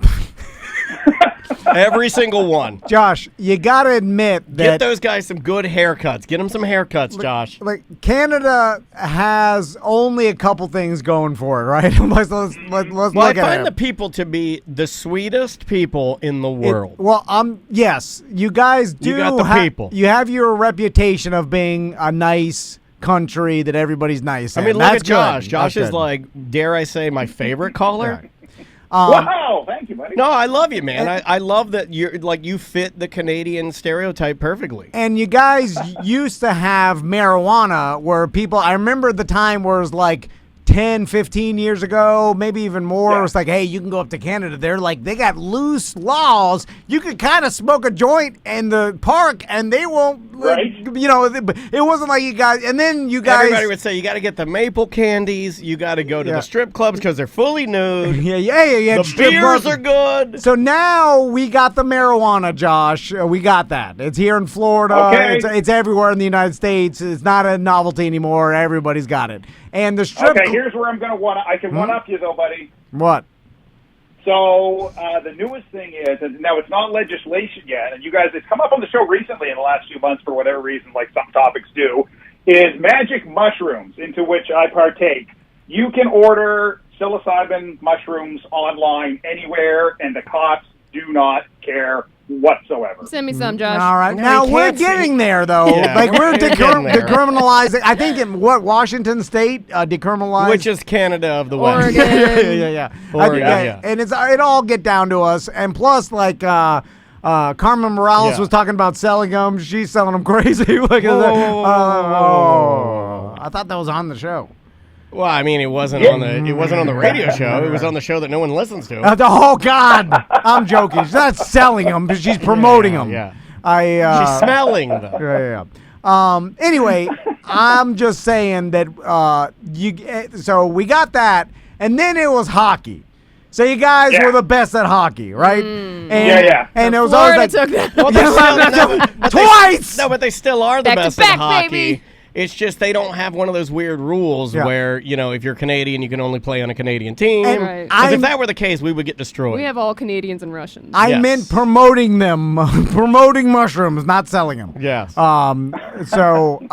Anyway, so now Tampa and Florida has taken the hockey away from Canada for at least the past 2 years, and that's got to be a hit to you and all Canadians that... Yeah, and that probably ties in, Tom, and Dan, what you were talking about is how they botched your guys' national anthem, and we've talked about it before in the show. I think it's that underlying inferiority complex combined with the fact that we haven't won a Stanley Cup for whatsoever, either consciously or subconsciously. I think that's why they're tanking your national anthem. Now, I will give you another hot take, though. I really like your anthem. Like, I like It's boring. Oh, I like the Canadian Yeah. national anthem. I think as far as anthems go, it's pretty good. I disagree. Well, you're a racist. I'm not a fan. It is. I mean, I hate to side with crapping on a whole entire. You don't even country's think national we anthem. need it, right? Well- you think, like, let's just get to the hockey. No anthems needed. It is, but it is kind of bland. It's dated. Like a little bit. All of Hype it up a little bit. Let's make it a party It song. really is. It's a tradition. I know Tom hates tradition. I mean, you don't really need it, right? You can still play any sporting event without having the national anthem played in front of it. Now, you'd get a lot of pushback from your God folks and your military folks, right? Yeah, Because they like it. But it Didn't it is a tradition. Didn't Mark Cuban try to take it out for a minute and then got a ton of backlash and put it back in? They slapped his Hulk wig around a little bit and he put it back in. yeah. That guy's got the hair of 1970s Hulk. He got He's a like the little Lego. hulky. He's a Lego hair. Yeah. He did have cartoon Hulk hair. EJ has Lego hair now. Yeah. If you have Lego hair, if your hair looks like I can snap it off and there's a small hole in your It brain, looks like a little helmet. yeah. Josh, I realize all the people that play for the Lightning, for the most part, are from up Russians and north. Canadians, Yeah, Russian and Canadian, but that's still, Yeah, lots of Russians too. Yeah. it still has to be kind of a slight to every, like, especially when they're doing their parade in on boats again. It's like the boat parade and everybody's on jet skis. History repeats itself. I know, man. It is a stinger. And a really weird part of it was you guys probably saw the interview with Nikita Kucherov when he came out, no shirt on, just pounding Coors Light. He started effing on. He started effing on the Montreal fans, just arbitrarily. They didn't even bring it up. And he's like, "What's up with those Montreal Canadian fans?" Like, He was they acted like they won the Stanley Cup, and you we're the did. Russian guys. Yeah, and he called it big time. What did he call it? He called it. He's like, when they win, they'd celebrate like it is Give me a break. like it is Stanley Cup. Give me break. That is big time BS. Big time. They're BS. selling those shirts now, Number one BS. Yeah. But he used the real word. He's like, that is number one BS. Number one BS. Yeah, he's a real man. I mean, he doesn't care now. Love that guy. Now, but hockey, to their credit, I don't believe I read where he got fined or like anything happened to him. No, I don't think there was any fallout from it. Just I think hockey looks at it like, yeah, he's a hockey player, and that's the way hockey players talk at a sporting event press conference. Like, I'm glad they don't fine him or some sort of he was just being himself. He wasn't hurting anybody's feelings. He wasn't beating anybody up. He was just being a crazy Russian hockey player. So, Josh, what do you want to talk about today? Dude, there is 3 words I've been hearing you guys say for several months now, and I finally get to say them. We're open, baby. Yeah. Are you open? All right. We can come up there now? Slight asterisk on that. Border's going to be fully open July 21st. Oh, so you can get books. Yeah. Sorry, that was a bookstore joke because he said Border's gonna be open. Sorry. Yeah, but Wow. Canadian Open is I do a different. lot of books. Is there still a Borders books around? You should hear my Barnes & Noble material. It's really good. It's What about Books A Million? What you got for that? different than I got it. different than Florida Open. Florida Open is we're actually never closed. Yeah, we're, I feel like we're making fun of the virus. Yeah, So, like, we're flying in the face Our of governor's selling koozies right now. it. We're like, if you spit in my mouth before you come in the bar, it's free entry. Yeah, that's admittance, Yeah, it's yeah. like that. We're like blatantly making fun of it now at this point. Yeah, like where you guys are the occasional cotton shot, we are an internal camera, if that makes sense. Yeah. So, your guys' borders open, and then most of your businesses, everything is opening up? Yeah, businesses reopening, allowed to full capacity. The mask mandate has been dropped, and this is weird. Like I said, you guys are never fully closed, but the first time I went in a store, without a mask, and it just goes to show how fast we can be socially conditioned. I felt like I was walking in there wearing a bikini. It was and it's 50-50. Like 50% of people are still wearing the mask and obviously looking at you with a great deal of judgment. But yeah, it is weird not wearing a mask at a store. Yeah, it was weird, but that wore off for us. I mean, like now it's back to normal. You know, I'm back to masks now. Yeah, I literally just got a new one, and I love it. I did masks for like 15 months, and then I did no mask for about 2 weeks. I was like, you know what? I kind of like the mask. I like the tyranny. It's funny too because like you get back into where you forget we're our brains are like whatever we're used to. We just go to the easiest thing or whatever. So it's like I remember when the heat of the pandemic this time last year, thinking like, oh man, people are going to change our social routines and start to stop handshaking as much, or like it was going to be some grandiose change, but it's like too short of a time. I've been fist bumping more. I'm keeping the fist bump, but I'm easing back into handshake. Straight up, like it's like it never. I just forget. I like the handshake better, but I forget because I'm so conditioned to do the pound because it's just easy. How many of you guys are still counting to 20 while you wash your hands? No, I never did. I stopped washing my hands. I never did. Good to know. Ever did. There's a couple things during the pandemic. Never used toilet paper. Never washed my hands. Yeah, not because I'm trying to do it. It's just because I'm lazy. And I think if I equate to me, for spreading your germs around. If I could poop with the door open here, I would. Just humans are lazy. Well, you got sick in this whole situation here. What, if we got COVID? We didn't. He got sick like 3 weeks ago. No, I know. Yeah. That's what I'm saying. I'm not saying it's rational. I'm always sick here. Every single day I'm here, I'm sick. I'm not saying it's good, rational. It makes sense. I'm just saying I'm a lazy POS. So that's it. Sorry, did you get tested when you get sick, Tom? Or yeah, he does. Now they got at-home tests, which we know. Oh, those are BS. Yeah. Those things are so inaccurate. Yeah, but all we need is a Band-Aid so we can get in here and do shows. I figure, I'm not convinced the ones at CVS weren't BS. Yeah, told me my husband didn't have it, and then he was in the hospital 5 days later. Well, yeah, there's a lot of inaccuracy, but I look at like I got. You got to blow in it first, like a Nintendo cartridge. With my vaccine and my at-home test, that percentage-wise is pretty good that I don't got COVID at that point. You know what I'm saying? Like with both of those combined. I know this is gonna sound silly, but I can tell. Yeah. I mean, like I can feel it in my body. Symptoms of it. Like whatever. I'd be like. You'll know. My Taco Bell tastes good. I'm good. Why are you talking about COVID, Josh? That ended a long time ago. Yeah, way to bring us down. Way to drag us back to 2020. No, it's good. We're excited. We're excited up here. We're hoping that it's a big deal up here. So just keep you guys posted on the the Canadian news. It's a happy time up here. We're hopeful that things are moving forward. So what else is going on in Canada, Josh? Hot. It has been hot up here. I don't know if you guys heard about the heat waves we've had out here. Like, I'm at work right now in British Columbia. Did you guys hear anything about the heat waves we had out here about a week or so ago? It was unbelievable. Smashed all records. Well, it could end up injuring especially older Canadians, right? You guys aren't. You're not ready to run that kind of stuff. You don't got any AC or anything, right? Okay, yeah, and that's a good point, Tom. That was one of the big things because 60% of the people, 60% of the people in British Columbia don't have air conditioning. And we topped out at 49.6 degrees Celsius. Anybody want to guess on what that is in Fahrenheit? 49.6? No, I'd rather wait until you guys convert to what we do. Alrighty. 121.8 degrees Fahrenheit. Whitney, BC topped out at 121.8. That'll make you guys angry, and you're not an angry people. Man, the heat will make it crazy. Yeah, that's ridiculous. Although a drier heat, I would probably guess. Although that's like you can't just stand outside in the sun in that temperature for long periods of time. You'll start passing out. Do you stuff, swim? Right? What do you guys do?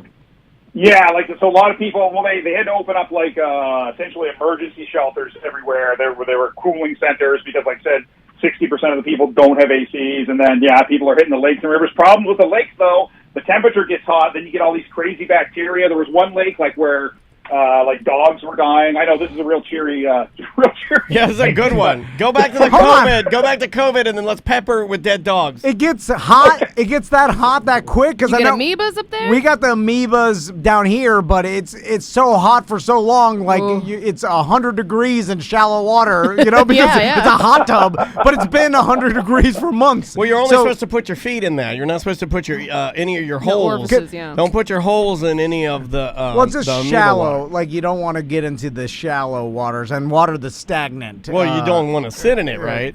Or you get your head holes. Can it anywhere go there. through your? You know. No, it goes through your ear or your nose to get to your brain. That's weird that it wouldn't travel to go through your BH because, like. Nah, I can't get that far. And then it'll. I think if I were an amoeba or a virus, I would sneak in through your BH and travel the path least traveled to get to your brain. But so, Josh, I always assumed like anywhere up north, like even in Tennessee, where they have these lakes and stuff where like people boat a lot or whatever, the lakes are still like it never gets above 75 or whatever. Like that's still cold. Yeah. Like you could swim in bodies of water down here. It gets into the 80s. You start getting into pool temperatures. Like 82 is where they keep like community pools normally, and that's a good temperature to swim in. Also a great year. Yeah. So it's like most lakes up north, I thought, never got above like 70. It's like kind of they were warm. You know, we had quite a bit of not like record-setting heat before that week, but it had been consistently warm, so they were right at that threshold. And then 123 degrees, that kind of pushed it over the limit. Global warming. Did you guys? Real. Yeah, I know, right? Did you guys get a lot of sunburns? Did you have any? Yep. Sunburns, like I work on a big industrial project here, and guys were dropping like flies left and right. Like these are real men, pipeline workers, and welders. Like, can you guys imagine welding? And some of them actually have to go inside of the pipeline, like into a giant metal pipe and weld. Cooking. Like you can imagine, guys were dropping left and right. Yeah, that's rough. Yeah, it does. It kind of stinks to get. You want to live in a place where you kind of. It's kind of like. I always feel like the Carolinas got it good. They're like the sweet spot of heat and cold. They got a little bit of everything. You know, like I think like North Carolina, you got it. Yeah. It was like San Diego or something like Oh, it's 72 degrees all year and never changes or whatever. Yeah. It's like always a standard. Yeah, but they got like a lot of fires, don't they? Yeah, fires and earthquakes. Yeah. I was trying to avoid that. Much of a drought over I'm there. still going with Carolina life. But like you got extreme temperature, it's like you go through 120 degrees and then you'll have negative 45 at some point. It's like the two wild, you're bipolar weather up there. Somebody in the chat room said way too extreme. Death Valley was 130 this week. Yeah. That's nuts, man. Yeah, but at least it's like, all right, it's Death Valley. It's never getting like I guess it's cold at night. Is there a Life Valley? That like, or is that just the downstairs mouth of women? That's what we just call that, the Life Valley. like Hawaii, like some place that like beautiful, some tropical valley. Hawaii is beautiful, but also a lot of anger underneath the water. Those volcanoes. There's the Aya Tafiki, all that. The mad Beyonce, she's bad as hell, turning into the ash monster. All right, Josh, what else you got? So, speaking of borders being open, I think if you guys are cool with it, and if I'll talk to Sam. How many people thought of the bookstore? Raise your hand. How many what now? No, okay, no. Oh, I missed it. Bookstore? Sorry. What the hell? I thought I already set the tone earlier with that joke. Sorry. Yeah, so would you guys be cool if I can make the dates line? I am coming to America, Canadian Josh, and so it's going to be 3 generations. It's going to be my dad and my kids. We're going to Boston in August, and I was going to see if it's cool with you guys if I can do like what EJ did during his kid's birthday and do a Canadian Josh live from America. That was great. You mean do your bit where you really don't care, phone it in, and have people scream all over it and ruin our show? Seems to be the theme this week. Yeah, let's run it. Yes, you can, Josh. Live from America. What are you doing in Boston? We are going to catch a Red Sox game. We're going down for 3 nights. My boys have never been to Boston, so just tour around the city, catch a Red Sox game, see all the the highlights. Let's go and meet up with him, Tom. The aquarium. Let's all go as a show. Yeah. Tom and Dan live from Boston. I've never been to Boston. Me neither. I went 2 years ago. 3 years ago. I've never really heard that many people tell me you got to go to Boston It's Really? so awesome. I've heard it from a lot of people. Yeah. I know people that are born in Boston and they love their city and they huge. Sure, a lot of pride. Yeah. But it's not really a destination. I've heard as far as the We list can go to of, Cheers of top when we go 10. to Boston. Yeah, I think it's closed. Oh, they close it? I think you can look it up. I think the Cheers original. is closed. Yeah, I think Cheers is closed. I think it was. Oh, no. Yeah, I think it's done. We could Maybe talk it's to the Bennigans now or We something. could go see the mayor of Boston, Jay, the mayor of Boston, who's yeah. now with child. He has a son, I believe. Listen, I'm down to go. I'm just saying, and the top 10 cities in the United States, I don't know, like tourism-wise or places to go, Boston never makes a list. It's an iconic city, that I think does make the list of like your New York, your Chicago's. I think Boston would be in there on the lower end of the top 10 list, but I think it would be on there, right? I'm just saying as far Miami. It's open, baby. tourism. Oh, Cheers? Yeah. Cool. Nice. Is it? I went there when I went. Is it the remote location No, though? Because it's the original one at Beacon Hill, yeah. there was a story about, I don't know if it was a pandemic casualty, but somebody had said that the original Cheers was closed. I remember reading the full story and being like, well, that sucks because I'd like to go see it. I'd like to I at was least. a little disappointed they didn't play the song when you went in. Oh, I bet that gets old real fast. Real people fast. work there like, that's enough. Yeah. All right, Josh, we'll the next time we'll talk to you, you'll be live from Boston. And Let's hope. And we'll see what you're up to in Boston. You can tell us how it is. Anything else to plug, Josh? No, all I'm just going to end with is Free Britney. Yeah. Oh. Oh. And he's out. Yeah. And he's All right, out. I didn't want to say anything anyway. I didn't want to say anything. You know what? I did have something to say, and that hurt my feelings. Oh, my wife's here. What are you doing here? Get on the mic. Here, jump in here. What are you doing in here? You're not allowed to just walk in whenever you'd like. Well, she's dropping something off I for was me. dropping something off from a girl. For your girl. Oh, hold on Yeah. the camera. I got to turn the camera now. Put you on the I camera. can't stay too long, but What is it? What do you got there? That's none of your business, bro. What are is you it? doing? Some girl things? Yeah, what do you Yeah. guys do? You bring her a tampon? What'd you do? You Drove all the way swing over by? here. She's like, oh my God, you're the only one that can help me. Please help. I need heavy. It's a heavy flow Heavy day. flow. I saw you. What do I you got saw you there? walk in carrying a big surfboard. That must be what it was. oh, got him. All right. Oh, I wanted to bring you in because I wanted to give the chat room something. What? And give Sam something. I would have put you on tilt. Did we or did we not revisit Sex on the Couch? We did. Yeah. And it was much better. Yeah. Yeah. And But we you have did to it. use the corner. Yes, Yes. of course, the corner. Yeah, Oh, What do you mean? because you have more surface area. Yes. Okay. Yeah. Corner. Well, like how? I just sat in the corner like a sultan, Okay. and she came and, Oh, what? And this was I don't during- know. It's called and we played a game called Sitting on the Sultan. During Oh, the UFC Yeah, fight. we played right in the shark Oh, during yeah, the UFC. during the fight? Yeah, let's just say Whoa, that. during the fight. Well, before Conor McGregor. But Yeah, before the main like, event. And then how? Like is That's the prelims. Is it Yeah. go for a while? Is No, it tire out? No. My Oh, God. you're tired. Come on. All We're right. both over 35. Yeah, I Okay, gassed out yeah. after a couple of. I'm like, Sultan's tired. Broke my leg. Yeah, they gotta hold the base because don't work as well as it did. Looks like a push puppet. Oh man, that's What else have we done lately that I wanted to put Oh, Tom the, on tilt? Mario Golf, hole for hole. Yeah, holes for holes now. We're doing strip Mario golf now. Hold on, strip Mario. Oh, yeah. Well, that's hold on. Yeah. Strip games. Princess Peach. Well, strip games are for teenagers and college. I'm feeling my. Some of us like to continue to have fun. I'm feeling my 40s, We bro. can totally tell, though, in the Mario Golf game, if you're playing online, when you're playing with, like, a young teenager, Yeah. because they're like, holla at your boy. Yeah, their or name. ya boy. Yeah, their name's like, ya boy 69. I got her hooked, and now she's playing with the teens on the Mario Golf, and one of the kids' name was like Chaboy. And Andrea's like, what's Chaboy? He must be from another country. And I was like, no, baby. It's Chaboy. And she's like, ow. Nerd didn't get it, did Then you? I beat him. Then she did. 9 under. She's putting in the Eagles. I think you even got an albatross in there, didn't you? What? is it? Do you swing with the? You can, but we use the buttons because you know. Okay. Yeah, My God, I'm not getting up out of. She'll be swinging later when the top is coming. Me and my Yeah. husband swing. Yeah. Because that seems. Sam uses the controller, and did you I know almost killed myself. she was in her socks? Her sleeping on the socks. vinyl Yeah, floors. on the floor, on her new floors, and she did a twirly do and landed on the knee that she busted on Tom's truck. Yeah. She did an old lady fall. Yeah. Not good. That'll be good. bruised for 2 weeks.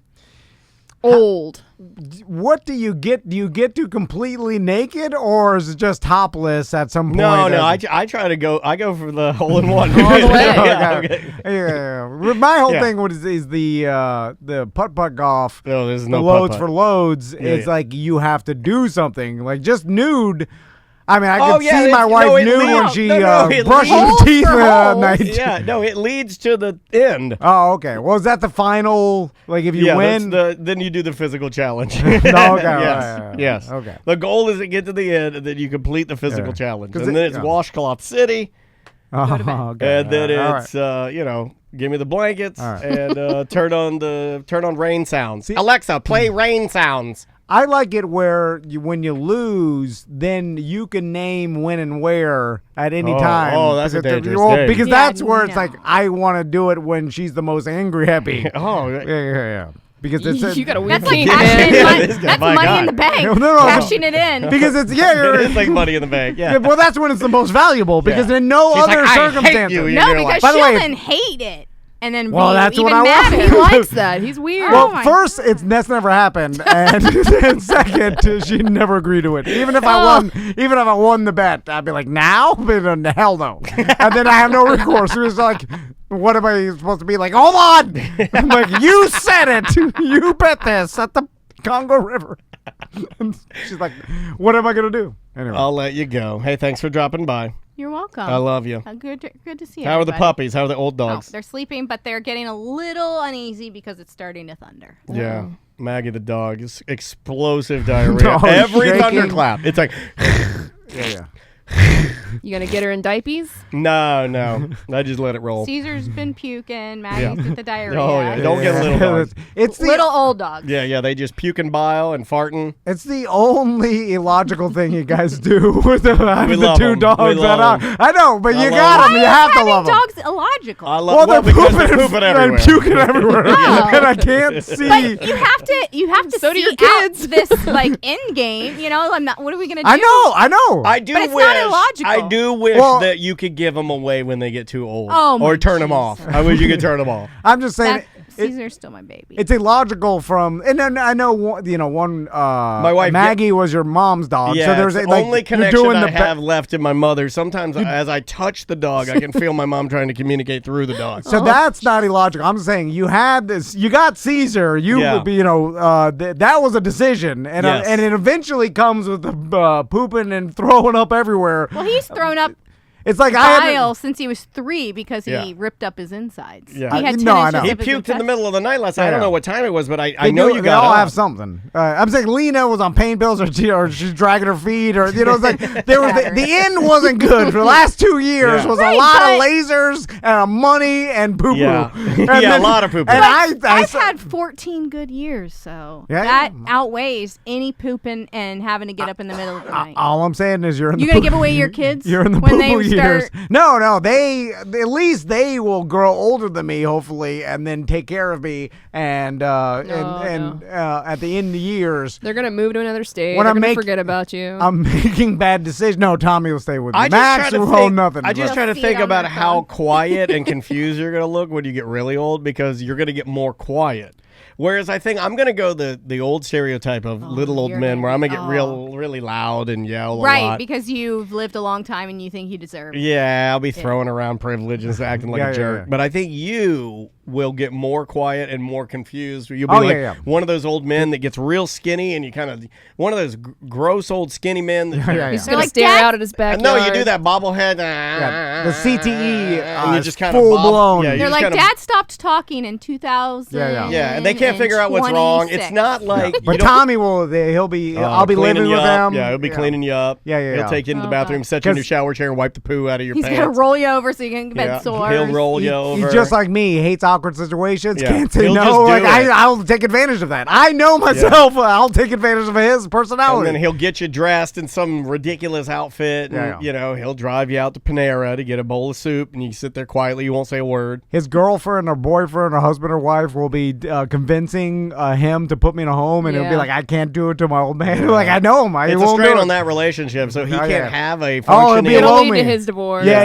It'll Maisie's just be me. already forgotten about us. She does Oh, not no. care about She us. can live by herself now. Yeah. 100%. She She totally can can. take care of. She can adult better than I She's can. like, bye. 100%. She She can made read her- better than me. She can do her taxes. She went to the freezer this morning and got her pancakes out, and then just started opening everything up and like getting them on a plate to put in the microwave. I'm like, Oh, no. you can't do that. You get like, I'm making my boys dependent on me. They can't do nothing it. by themselves. They can't even do nothing. I get They'll made- starve. They'll die before My they God. ever I get made to even do stuff cook for me. food. You know, I'll be like, help me out. Yeah. Make me pancakes. Yeah. Exactly. I'm screaming, put your underwear on. It's ridiculous. Are we powering through? I sat in the pool with them yesterday. I used Maisie to try to bully them don't because care, I'm like, though, a right? girl is better than you. She's doing handstands, and Don't do she's that. got no. I'm telling you, I'm like, They you don't don't let it see go. gender, man. No, I know. It's a damn. They, Yeah, you they can't don't use even, that against them. They they're don't care. They're like, she is better than us. I'm like, no, because Facts are facts. She doesn't. Yeah, she doesn't. They don't have And that. we're better in Minecraft, and that's a fact. They don't have that where it matters that a girl's better than them, and I'm No. like, why? It's actually good that they don't have that, which is nice. Yeah, makes them sweet. Well, I can't use well-adjusted it good boys. as a bullying tool, and then I scream, she's in camp. She goes there every day. And then I'm like, what do you like?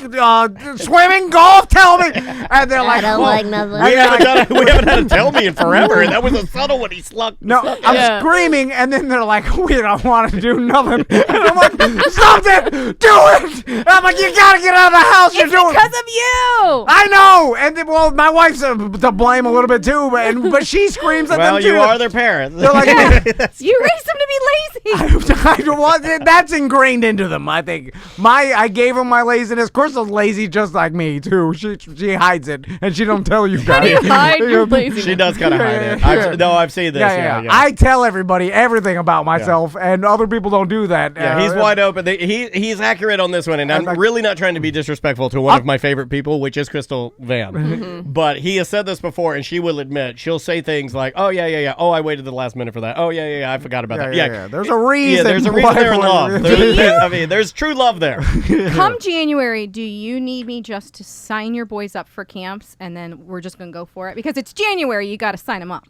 Yeah. He won't make them go though. They'll wake up in the morning and they'll be like, "Daddy, I don't want to go," and then he won't make them go. No. I need you to be. I'm just gonna Just have schedule her them pick 'em up. camps, Yeah. and then Never do it all. Yeah. That's And what then- I do. Yeah. Just I don't do anything. I'm not a parent. I'm not gonna even do a it for you, and then you're blindly. Then you just gotta get in there. I couldn't tell you the last time I saw Maisie. I just want them to be interested in something. Like that's all I want. Yeah. Like, I'll do anything. Like, Well, chess, dude, whatever. You don't necessarily need them to go to camp that they're interested in. They might not know. She's going to a STEM camp this week. We didn't know what to expect. She comes home the first day. Stem cell It's research. awesome. Yeah, she's working in a facility. No, it's a science. She's a scientist She now. went to a science camp, and the first day they made a robot cricket that's powered by a solar panel. Yeah, that's And I awesome. was, yeah, it's I really love awesome. science. Yeah, it's I want them to super do that. dope. I tell them, Yeah, I'm you like, gotta expose them to different things, and then they'll find Then an they'll interest. And then I asked. They don't know. They're This is a 5 quote. and 6. I go, "How was camp?" She goes, "It was amazing." Like it was Yeah. like she's doing an ad for the damn yeah, thing. I I'm just like, gotta drop amazing. 'em off. Just Yeah. do it. Just sign them up. Yeah. The nature camp, I think that's Dude, where Nate- He it's said at. his boys don't care about No, but animals or nature. They or will not, anything. nobody could not like this camp.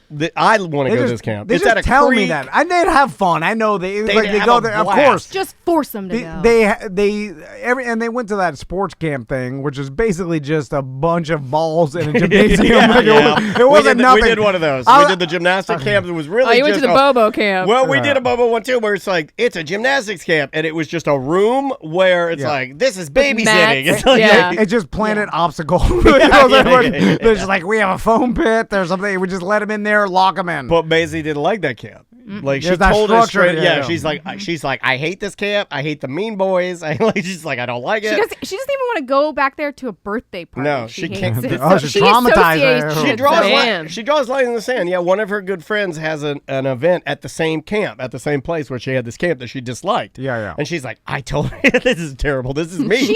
She goes, I told her I was busy, but I'm not. I don't want to go. And I'm like, that's not good. That's a straight up adult thing to do, though. That's awesome. Well, she's like her mom. She's smart. Yeah. She's a smarty pants. pants. My boys will just tell the truth no matter what. Like, we're like, come to my birthday. Okay, because they don't want to hurt me. They don't want it. I know. I'm looking at myself and I'm mad at it. I'm mad. Well, now you know how we feel. I know. That's what made me realize, too. I was like, oh, my God, I'm horrible to be around. I can't stand my own personality. I'm like, who would want to put up with this?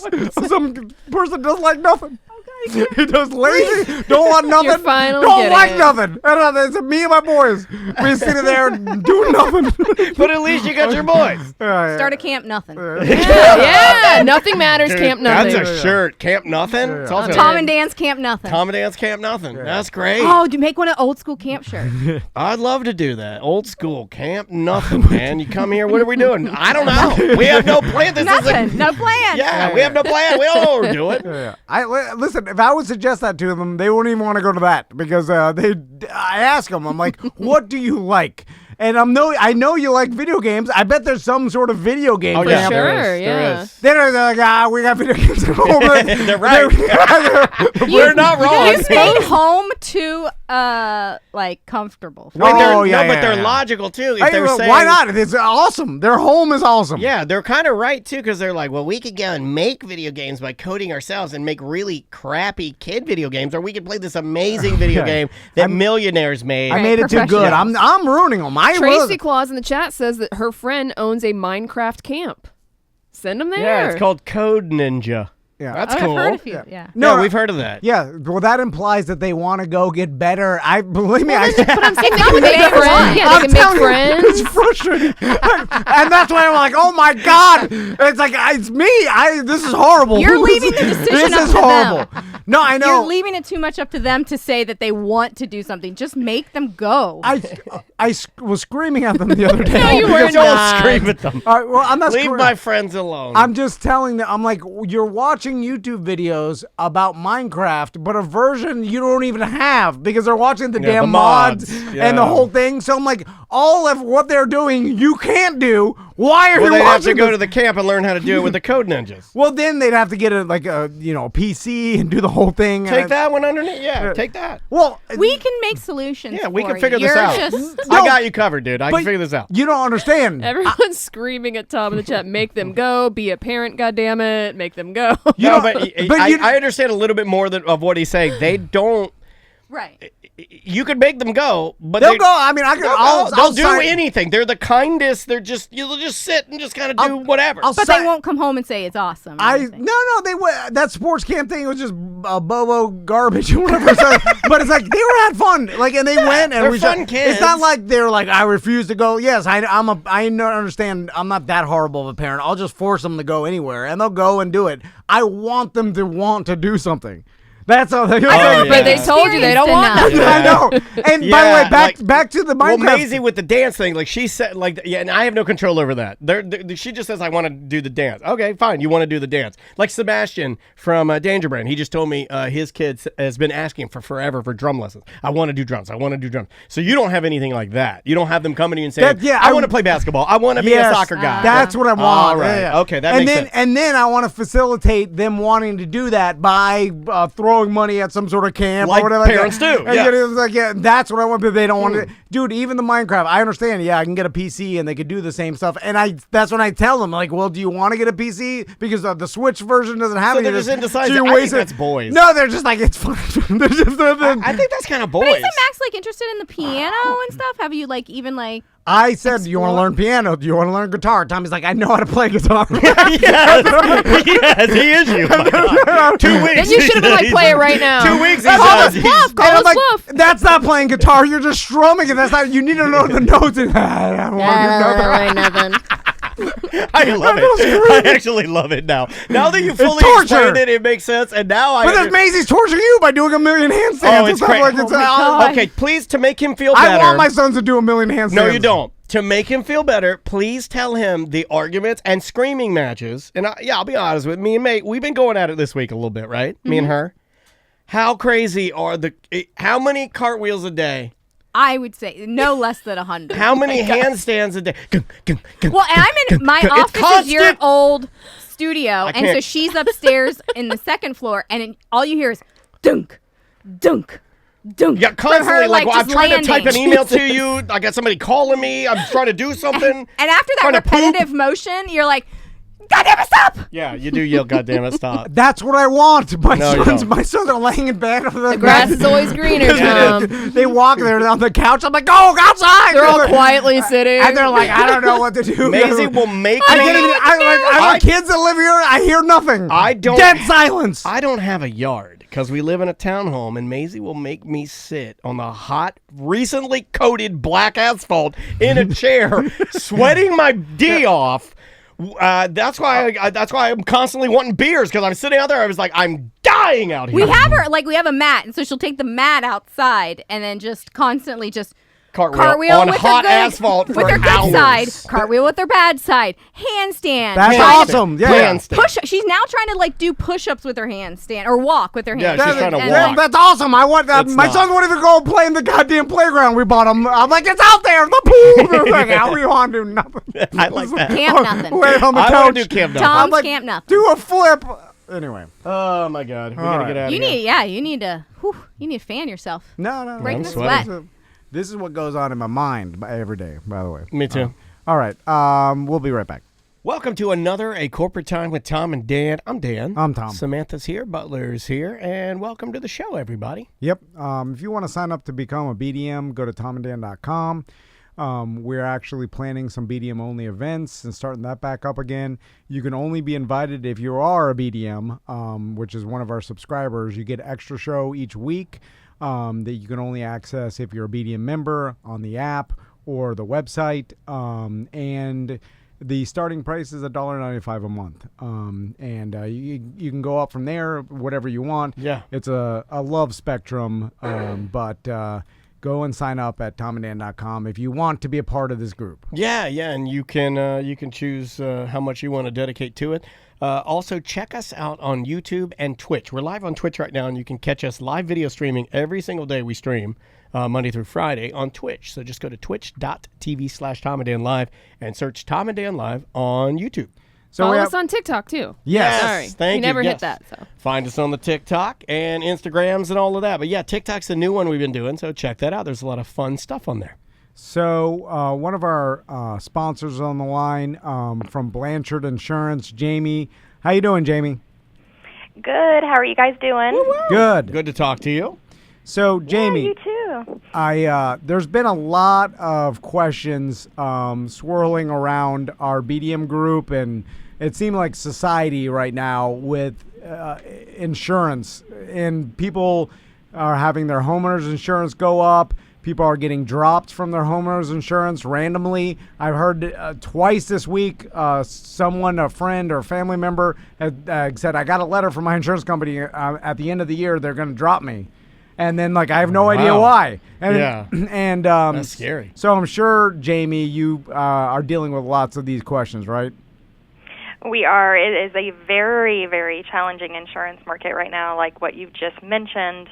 And if you're not getting double increases on your premiums or getting non-renewed, canceled, that's what's happening right now in the market. So we're dealing with a lot of that, and it's not abnormal, believe it or not, with the way that the market is right now. So we just want everybody to be aware of that and what the issues are that are going on.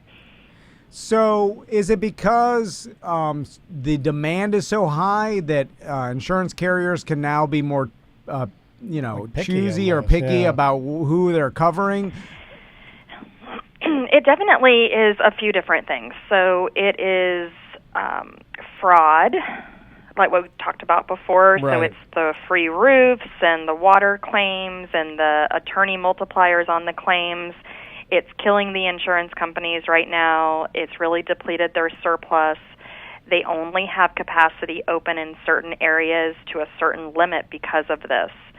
So that is one of the reasons. Another one of the reasons is across the country we've been dealing with a lot of insurance events.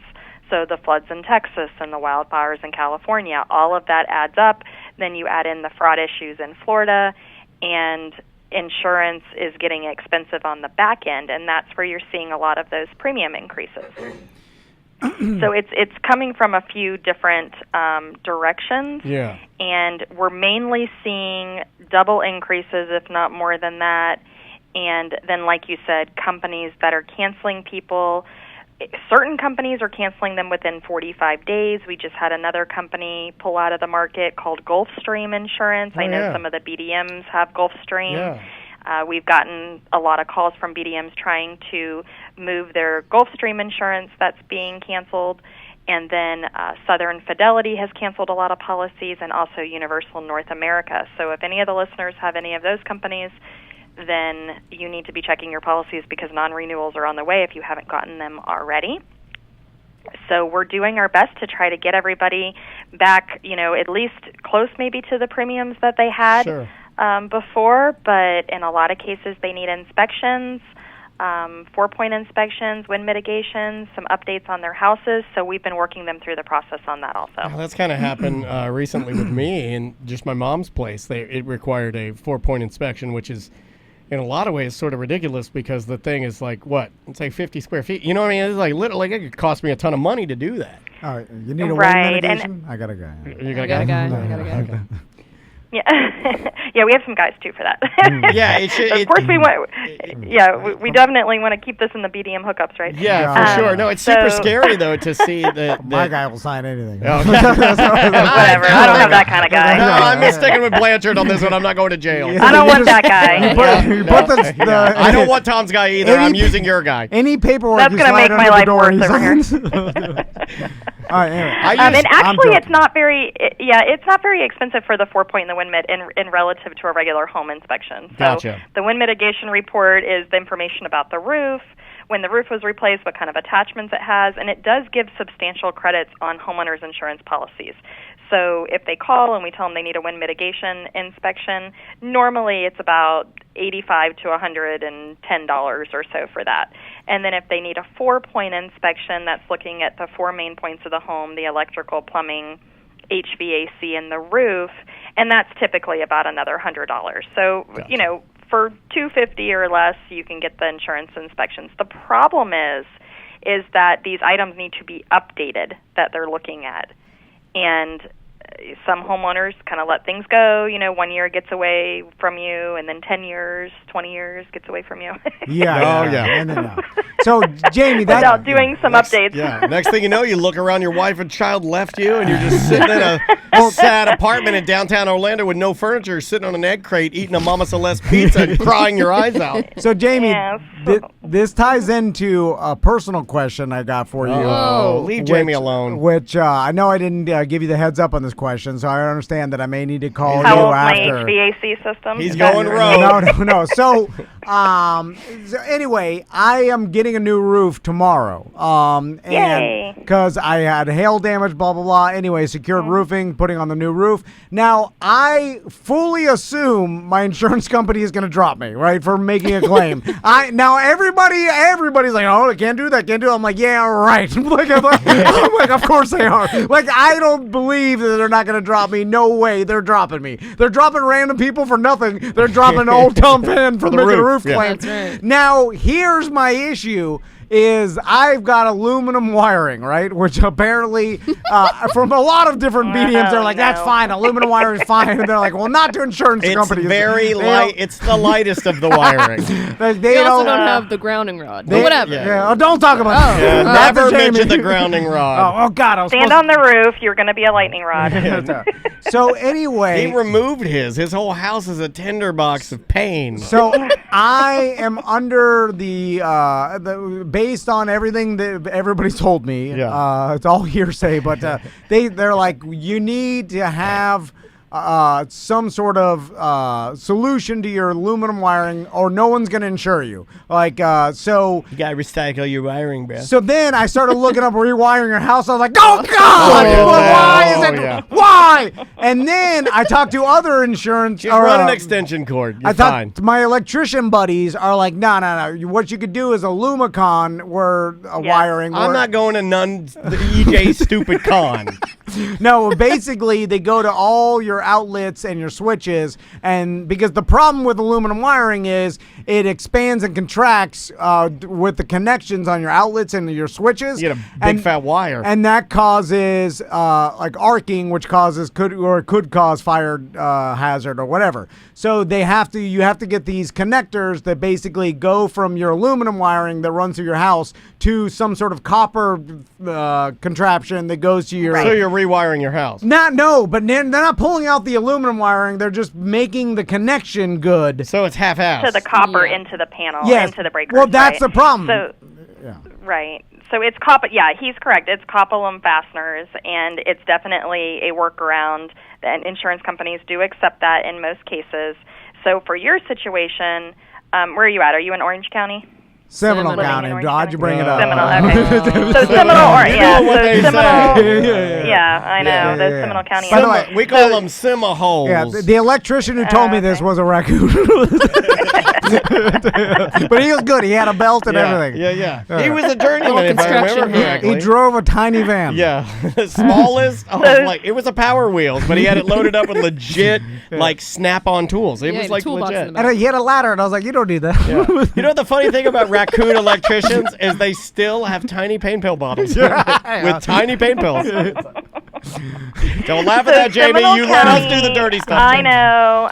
Seminole, Orange, Lake, and Osceola County are pretty tough right now for insurance. So you have the issue of having a recent claim, and then you also have aluminum wiring. So I would suggest getting the copper fasteners to make it not so painful. But not necessarily are you going to be canceled. You don't know you're going to be canceled yet. But he's a doom and gloom so the risk is lower. Yeah. I don't know. But it's like, do you know Miami Dolphins are not going to win the Super Bowl? And it's like, anything can happen. And you're like, I know. Right. It's like, chances are. Yeah. They got rid of Fitzmagic. Yeah. We got nothing. Sorry. So, you're in better shape if you do that. I definitely would suggest the copper fasteners, honestly, whether you get canceled or not. Are they expensive? Ready for the next year. Are they expensive? Not that I know of. You'll have to ask your raccoon friend. Yeah. But I don't My raccoon friend. Jamie just busted me up. He's sending an armadillo to do the work. Oh, not the armadillo. No, I like that guy. Yeah. But he give me the notes. I like the armadillo. He doesn't speak English, but he's the hardest worker I've ever seen. So he doesn't speak Spanish either. He speaks armadillo, you idiots. Yeah, he's Armenian. Yeah. Now, Jamie, let me ask you this, That's though. a mom joke. Because, of course, we've got so many BDMs that we've got BDMs that are electricians, and we got BDMs that are in the insurance industry. And my insurance industry BDMs are telling me, they're like, no. Not every insurance carrier accepts the Lumicon. You have to do full wiring for them to be happy. And I'm like, why? It's the same. The electrician said it's the exact same as safe as the full wiring, and they're like, no, they won't say. And then I'm like, oh. It's a start. It's a workaround. It's a start. But definitely get a quote and make sure that you have some options, because being in Seminole County right now, you are really limited already. But I wouldn't leave it as is. I would look at doing something, and if all you can do is the copper fasteners, then that is definitely better than nothing. How many you need? How many you need? I got a box of 100 for $319. Yeah. Well, it's the labor to go to every single switch, and then you have to take it out. It's like, oh, you'll never do that. No, you might as well just let the house burn down. The armadillos. Well, on the plus side, you're going to have a new roof, so you take that problem out of the equation. So that is making it a little better, but we can definitely give you a quote to see which direction is best for you before you spend any money. A new roof will burn better than an old roof, is what I've heard. Here's the overall, I guess, theme to this entire call, and what we tell every BDM, and what I'm gonna do is you call Blanchard and you talk to a professional about your options, and they will help you through the whole process and tell you what's best for you to do. Indeed. Right? Right. Before you spend anything on inspections or anything on any, updates to the house, definitely call me, ask for me directly, Jamie, and I will help you through the process. It's very frustrating right now. It's not a fun call to make, and we'll help you get through it alive.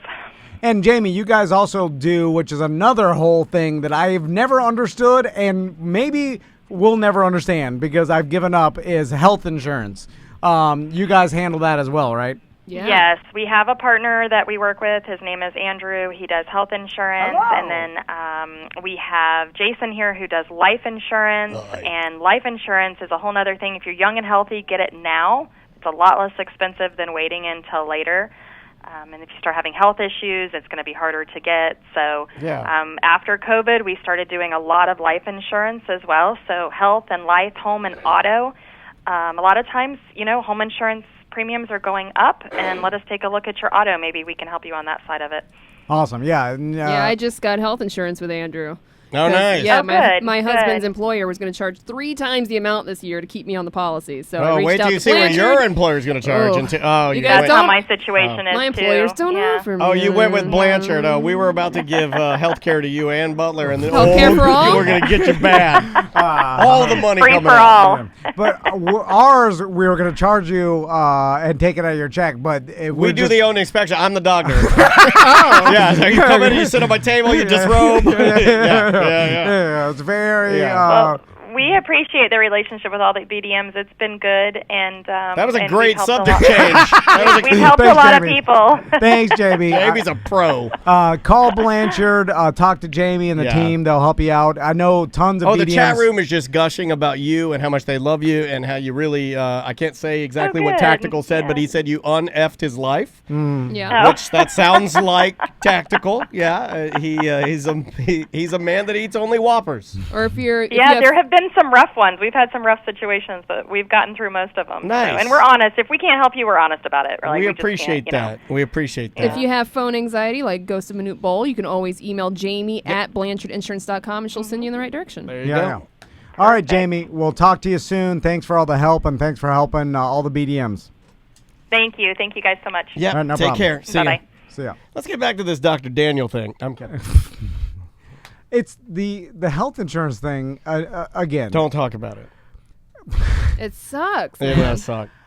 The great thing with Blanchard, though, is that Andrew did say, like, I can look through everything that's with the ACA as, like, through the government and, just individual Yeah, it's like having eyes on companies, everything. too. Yeah, they have access to everything. Like, Crystal, we have some health insurance, and we got to go private because we both work for ourselves, me and Right. Crystal. Well, that's what I did. Yeah. So you might want to check it out and see if you can get a better rate. Yeah, I know. Maybe it's different now, because by the time you guys get, might as well. Whatever Sam's actually sounds pretty decent. Whatever we have now is garbage, and we pay $1,000 a month, and then like Crystal. He literally said, "Tell me who your primary care physician is, and any doctors that you specifically that's have the now way that to you do want it. to Work go backwards, to, yes. and then I will see who has them in their network, and then that's what he did. Oh, that's Hooked the me way to up. do it Yeah. instead so I don't have of, to change my doctors. God, I always hated it when I would Yeah. switch, and then Andrea's like, That happened to me, yeah. Andrea's like, you can't go to that. Even some of my, like, for my shrink and stuff, that's not going to work. Because I'm like, no, I have a rapport with this woman. This is my lady I talk to. I'm not switching that up just because, Right. That's why I got to go out of pocket for her. You see what I'm saying? Yeah. Like, it's not good. My insurance is so bad, I don't even care what doctor I see. I go to a dentist and murders my gums. That doesn't even matter. Like, I hate it. I hate it. I'm like, I hate going there. Like, it doesn't even matter what doctor I see. I just want them to cover anything. Like, because Crystal went to the doctor and those things, like, they won't cover anything. I'm like, nothing. I don't cover nothing. Hey, there he is. Like, was There we he paying is. 100% of everything? Yeah, 100% of everything. And then I'm like, why do we even have it? Yeah, it doesn't. Why? It doesn't make any sense. And then What do we pay for? Well, What? I'll give you a small example of something that's related, but a little bit different. Is like even like my pharmacy insurance, my like for my medications and stuff. Like under one plan, my pills they'd be like, well, $5, this and is, then it's $50. Well, sometimes it'll be like, no, we don't Cover it at we all. don't cover Nexium at Yeah. all. You're gonna have to come out of pocket for that. I'm like, well, they were like, I was like, well, they did cover it. They're like, yeah, they used to cover it. Your prescription would have been $12. We don't cover it now. It's $89. Yeah.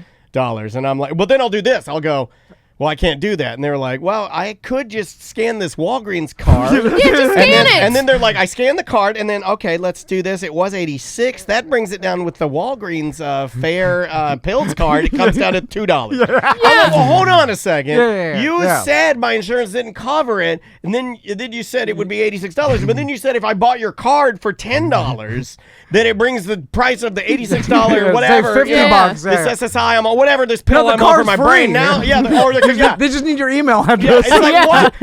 Well, then what's the racket it's here? All a scam. It is. Yeah. It is a scam. The same thing, but they don't cover my Adderall. They're like, well, with Publix Premium Plus plan, that is free. It's a free sign up. We also offer free antibiotics. And I'm like, whoa, why do I have it then? Why? Like, what am I doing here? What am I paying for? And you dumb insurance companies, you're so stupid because you say my pills. Had you said my pills were $85, and then you know what makes more sense in my brain when you say, oh yeah, your prescription's $85 without insurance, right?